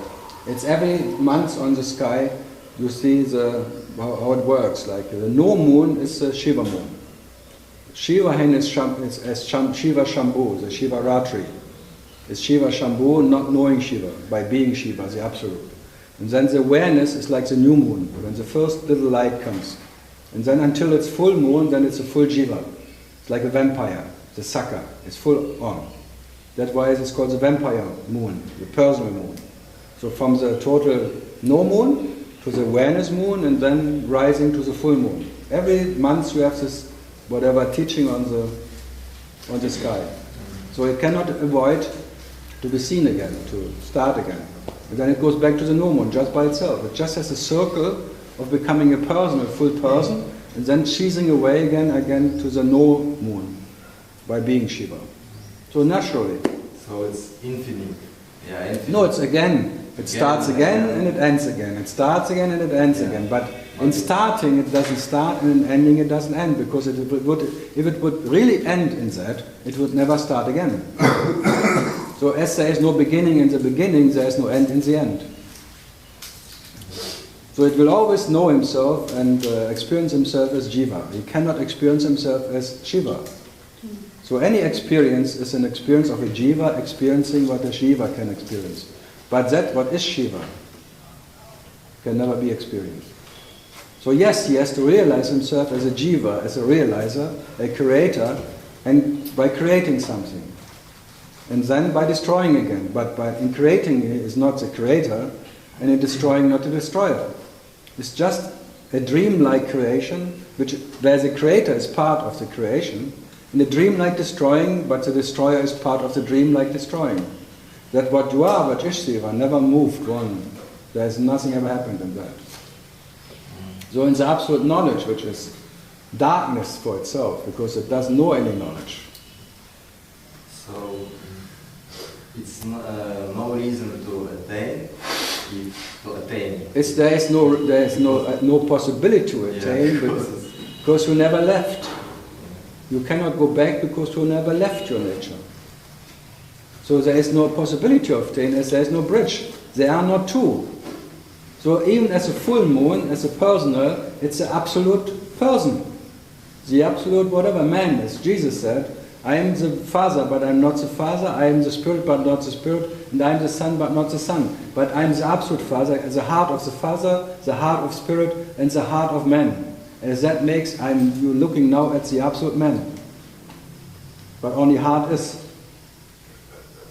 But that's what is the absolute, showing himself as a man. That's the absolute man. The absolute Spirit and the absolute awareness as Father. So the absolute creator, the absolute creating, and the absolute creation. There is only the absolute. There is only self, and nothing but self. So reality and realization is not two. And you are that. And you cannot leave that. There is no way out for you. There is absolutely no way out of being what you are. And by being what you are, you cannot not realize yourself. You have to dream yourself. Infinitely. And no one can take that. In that, by just being what you are, there is no me left. It cannot stay there. When the sun is the sun, not knowing the sun, what is and what is not sun, there is no little planet. Really, planet. Very plain. So only by being what you are, you kill everything. Even yourself. Just by being the self, there is no self. It never was, never will be. And the self which is not, cannot come and not go. So there is no coming and no going, and that what is never, never. So what to do? To be the knowledge which is not part of fleeting shadows of ignorance. That's, and the fleeting ignorance things are there because you are, but you are not because they are. Finished. You cannot not be the reality which is realizing itself. So what? That's peace. So it's not a peace you can reach somewhere. That is a peace you are, and this is an experience of peace. That's why it's called Shanti, Shanti, Shanti, and not Shanti, war, war, war, or something. Shanti, war, peace, or war, war, war. No. Shanti, Shanti, Shanti. Coming out of the absolute peace, where there is no second, the absolute, realizing itself as absolute awareness, absolute spirit, an absolute man, whatever. And that is like shanti, shanti, shanti. There is only peace and silence, because the nature of peace is silence. So nothing ever happened. This is now. This is not an happening. This is just one cut through your one experience out of your absolute nature. And there is no way to get out of it. There will be just the next, and the next, and the next, and the next, and the next, if you imply time. But the time is an illusion, because the time would mean something comes and something goes. But in coming it doesn't come, and in going it doesn't go. So the chicken and the egg, you can even say the egg is the mother of the chicken, because the next moment, at the end of the next moment, the moment before just appears again. So the next moment creates that moment what was before that moment. So what is creating what? Well, it's just that's the action of action. So that's why I like action movies. I don't like love stories. They're too cruel. I mean it. Love stories are so very cruel. Action, killing, that's... Kill as many as you can. Especially the killer you can kill. Love stories, and still, lots of killing? The emotional killing is the worst. By putting a knife into your emotional body and not killing you, that's cruel. Very cruel. That's the cruelest you can do, killing you softly, slowly, like by questioning you. What are you doing today? Why you are double? And always these knives into your emotional, what have you done? You never make it. You're a loser. No, this little... Death of 1,000 cuts. This Who's Afraid of Virginia Woolf movies, cutting really deep into your emotional body and cutting in your guts. They even not circumcising you, they take everything out at once, like without laughing gas even. Yeah, I think the laughing gas, not so bad. That's what the Osho technique. Yeah. I like laughing gas too. Shit. I had it only 3 years of my life. I had laughing gas every 3 months at least.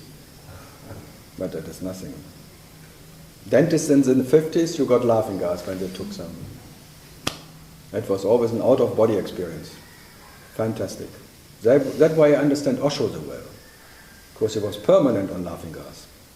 He had this thing, and then the laughing gas bottle was behind him, and then talking about the French Revolution and the Russian Revolution. And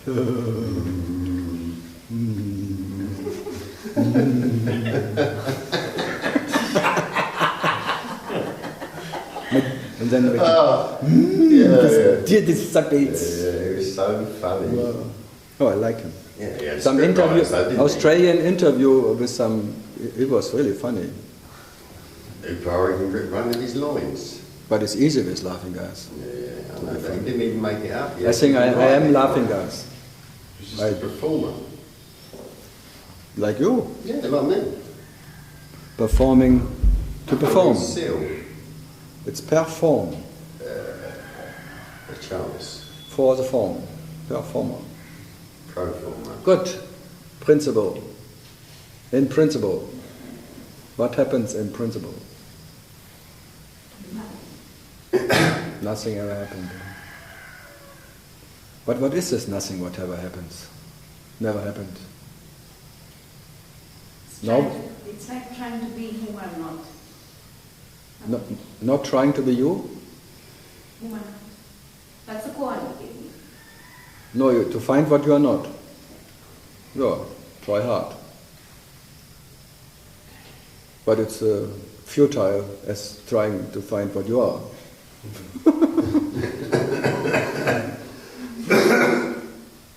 I like this, that everything is futile, nothing comes out of nothing. Emptiness not creating anything else as emptiness. But you know how sad that can be when you really realize it? Yeah, no one can take it. Wonderful, I like that. That sadness of God. The sadness of this ocean of pain, of sadness. No one can take. That this ocean of pain and sadness will never go, and as that never came. Because this is a discomfort place. And this loneliness, that there is no second, will never be healed. You will never be healed by that. That feeling of being alone can never be healed by anyone, by any whatever. It's a temporary healing possible, but not a permanent. You always feel back in that sadness. It's a basic ground. The only thing when there is a total no way out of sadness, that you even see, you will never accept that sadness. There will never be enough acceptance for that sadness. You will always fail to get to whatever, deal with that sadness. You may succeed at being sadness. And out of that sadness becomes the joy itself. Because it is already joy. It doesn't have to become. It is will the joy come out of sadness? There is no joy coming out. Sadness is joy. Because there is only joy. And if you cannot be the joy as you are in sadness, you will not become it in joy. So joy is a piece of cake. To be what you are in a joy, in happiness, in this blissful, is a piece of cake for everyone. In bhajan and singing and joy, blah blah. But being alone and fucking, that's where goes the Himalaya. Being totally alone and fucking sad and totally hurt by yourself and all totally despair and thing. And no way out anymore. This total despair, this total no way out. That's what you are, just disconnecting from whatever it can be connected to. Because that is breaking your heart. And only when your heart is broken, that's imaginary art, this artificial heart, then art is, then heart is. But everything is artificial you try. It's all artificial. So your heart has to be broken, this self-love for yourself, this little me love. Being so fucking in love with every little moment of your life. There's no way out, kills you. Because there was never anything what could heal you. And in that moment there is just no question about anything anymore, because that what you are was never sick. You never needed to be healed. That's the joke in it. So you, only yourself can give you the rest. So there is hope. Maybe there is, maybe not, just in case. But only you can be what you are, no one else can be it for you. And you have to be what you are in any circumstance, not in any special one. So only this joy and in whatever special happiness and my life is like this and thing, always like you try to avoid that sadness which is permanently there as part of life. The sadness is as much there as joy. They come in a double pack. The joy is realizing itself in happiness and unhappiness. So the unhappiness or the sadness is permanent as the joy. So there are two sides, like light and darkness. There's good and bad. All this polarity is there. But you have a preference, that's your problem. You prefer to be in the joy, in the light, and sing. And that makes you a me. The me is only there because there's a preference of happiness. And that makes you unhappy. Because only when there's a preference of happiness, there's the other side of the metal, which is unhappiness. Then you try day by day staying on that bright side. Always look at the bright side of life. That's the life of Brian. Jesus on the cross. But you will never succeed. There will always be, you will be weak, and then you fall into that sadness again, and again, and again. So why not just staying there? Because it's so easy to be sad. You don't have to do anything for sadness. For happiness, you always have to make an effort. Sadness is just without any effort, is there. It's your best friend, actually. It never leaves you alone. It doesn't want anything from you. It's just present. Because the presence of awareness is already a sadness. This sadness is so natural and so profound and unshakable. And you trying to get out of it is you try to strangle yourself. Because you are the sadness. Fantastic.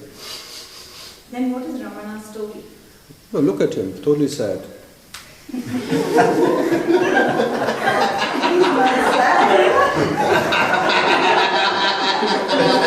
Go ahead. That's why they call him a sad guru. Sad guru.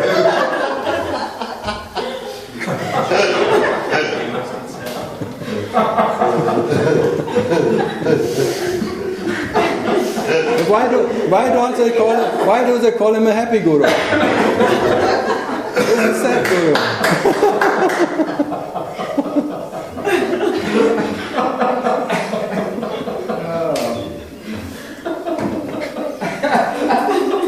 Yeah, and that is actually that is like the eye of a needle where Jesus speaks. You can only go into the kingdom of heart to that where no one can go through.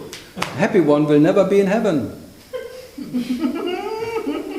Paradise is not for happy people. Sad people, not even sad people. But happy people for sure not. Sad people are maybe, there's still some hope. But happy people, they'll never make it. Because they don't want to get out of the dream. They don't want to, whatever. You really have to be 10 meters underwater. And your only, whatever, tendency is being what you are. It's like you can only breathe as what you are. And not by blissful, happy satsang, blah, blah, blah, bhajans and da, da, da, da, waves are coming in and blah, and clouds are not real, the sky is real. There are no clouds because only sky is real. Oh. All this like hypnotic, this self-hypnotic. Like lullabies, you always put lullabies in your brain. Little lullaby to put you into sleep. It's not so bad today. Could be worse. I could sit in a wheelchair. I can still run, but I have no arms, but I still run. Oh. I could be a shy shop master. Worse. No, I like sad gurus. If you, the saint of Kanchi, he looks so grumpy and so fuck you all. That is for me, is original. That's authentic. These happy gurus, they're just businessmen. Osho was not happy. He needed laughing gas just to lift his little finger. There was no happy Osho. All that Captagon and Valium he took in his whole life, he could make this room full.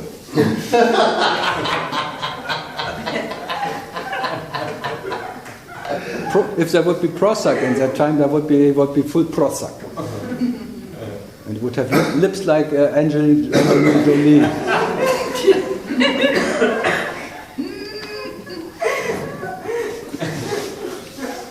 No, there's this Sadhguru, this guy here who is very famous now on television and singing. He calls himself Sadhguru, but he's the best businessman I ever met. Wow, what a businessman. I would say 95% what he says is not so bad, but then comes something. Wow, mamma mia. The guy from Isham. He sometimes comes here even. Yeah. He has the garden opposite. He's funny, he even walks up the mountain. He likes motorbikes. Yeah, and he dresses like a Westerner, goes up. But you see him, he's such a typical Sadhguru. This beard and the long hair and the shining eyes. And the big lingam. A big limo. Lingam. Big lingam? What? He built this big lingam. He built a You big can get lingam. Heartmaster contact lenses now. But the worst one is Nityananda with 108 lingams.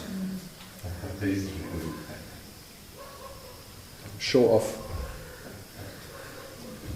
Poof. So what to do? Why do they call the Black Madonna the realized Maria? The biggest, even bigger in South America and in Spanish countries than Jesus. What made her the Black Madonna? What would you say? When did she realize? What was her saddest moment?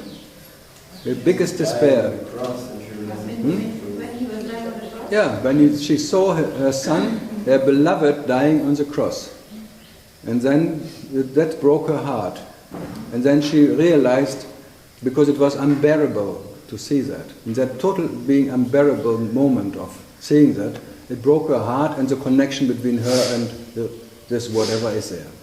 By that, she became the black Madonna who didn't know herself anymore, what she is and what she is not, by not knowing herself. So she became that what never was a child of anyone, and never gave any birth to anyone. That was the only way out of that unbearable moment.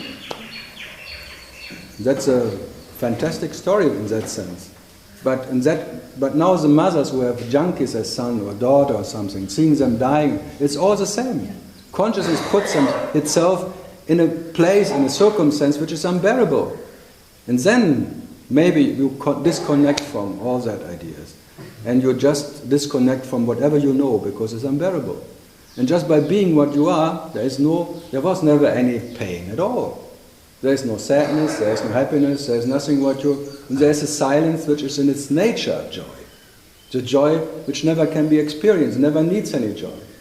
That absolute independent existence, without any fear at all, because that existence doesn't even has to exist to exist. That being which never has to be. That what is absolute in spite of whatever is and is not. That is called the black Madonna, the black sun. And from there you have to realize you anyway, but to be that is effortlessness as what you are, your very nature. That is talking your natural state, which has no state, which is what it is, in spite of whatever you can imagine you are, and never because of anything. That is his pointer. But no one wants to get rid of here when he is quite nice and happy. It needs some pressure. So that it's called depression. A vacuum of sense. When the senselessness is embracing you, the helplessness of your nature, senselessness, hopelessness, all of that embracing itself. And you will be embraced by grace, which is senselessness and hopelessness. And that grace is eating you up. And only that can eat you as nothing. And without that involvement of that what is grace, which is in a sense the selflessness of self, that hopelessness of being what you are, there's no way out. This Holocaust burns down whatever can be burned down. It will burn down your house, your concept of existence, and you will be the absolute leftover of what you are anyway, which is without and with whatever you can imagine what it is. So, and grace is your nature, and only grace can. That grace shows no mercy for any shit factory, and how the shit factory feels, and how much gratitude is there or not, for anything. Even love will be eaten up, and hate together, because when there's no love, there's no hate anymore. That's the best you can not have. So forget yourself, and then there's not even no self.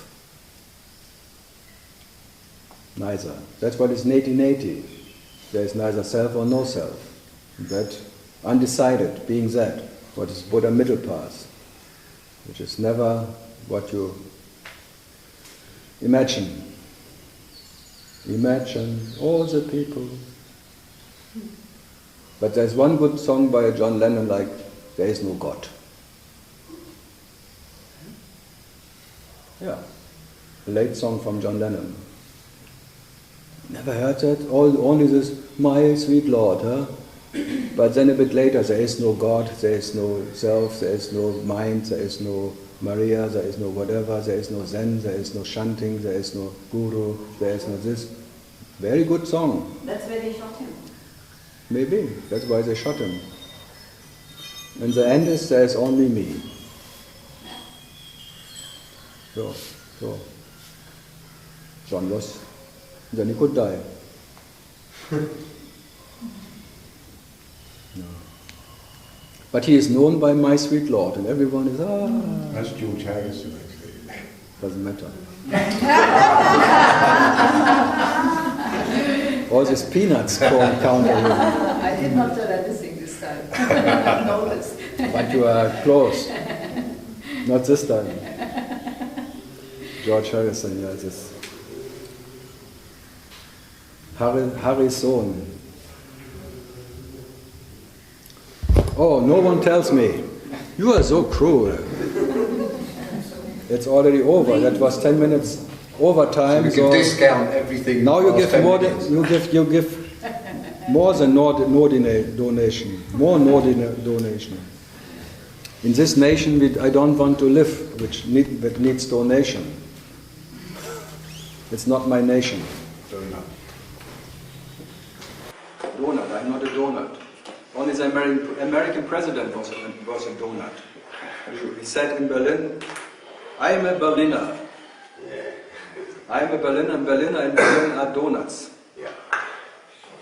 Even I heard it in the American radio in the 90s, they called, we had once a president who was a donut. Mr. Kennedy. So he said, I'm a Berliner. In Berlin, no one would say I'm a Berliner. No one says that. In Hamburg, no one says I'm a Hamburger. And in Frankfurt,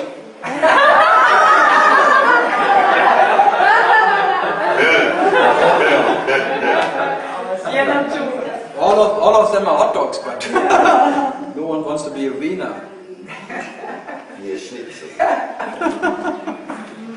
It's a sausage too. Yes. Yeah. That's where you have a Schwarzenegger. You don't want to be a Wiener. Yeah, it's a Wiener. Sausage. Hasta la vista sausage. His last movie was so bad. He really should have been a bad governor because as an actor he was never good. Pays more. Terminator was a good film, though. If you see it now, and not anymore. No, it's the effects. It's the same like I try to see French Connection again. Oh, it's awful. You cannot see it anymore. The timing and the thing are used to totally different things now. They're really boring. And the conversation, they talk so much. They talk and talk and talk. Or which one was it? It's rare to find what survives through the time. Huh? 10 Commandments. The what? 10 Commandments.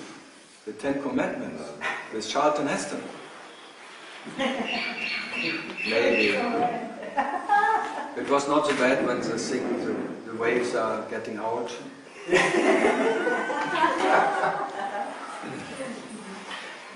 But Rome, there was like a gladiator, I liked it more. Spartacus. Yes. Spa. I like spas actually. Spartacus. Being kissed in a spa. Okay. See you. See you when I see you.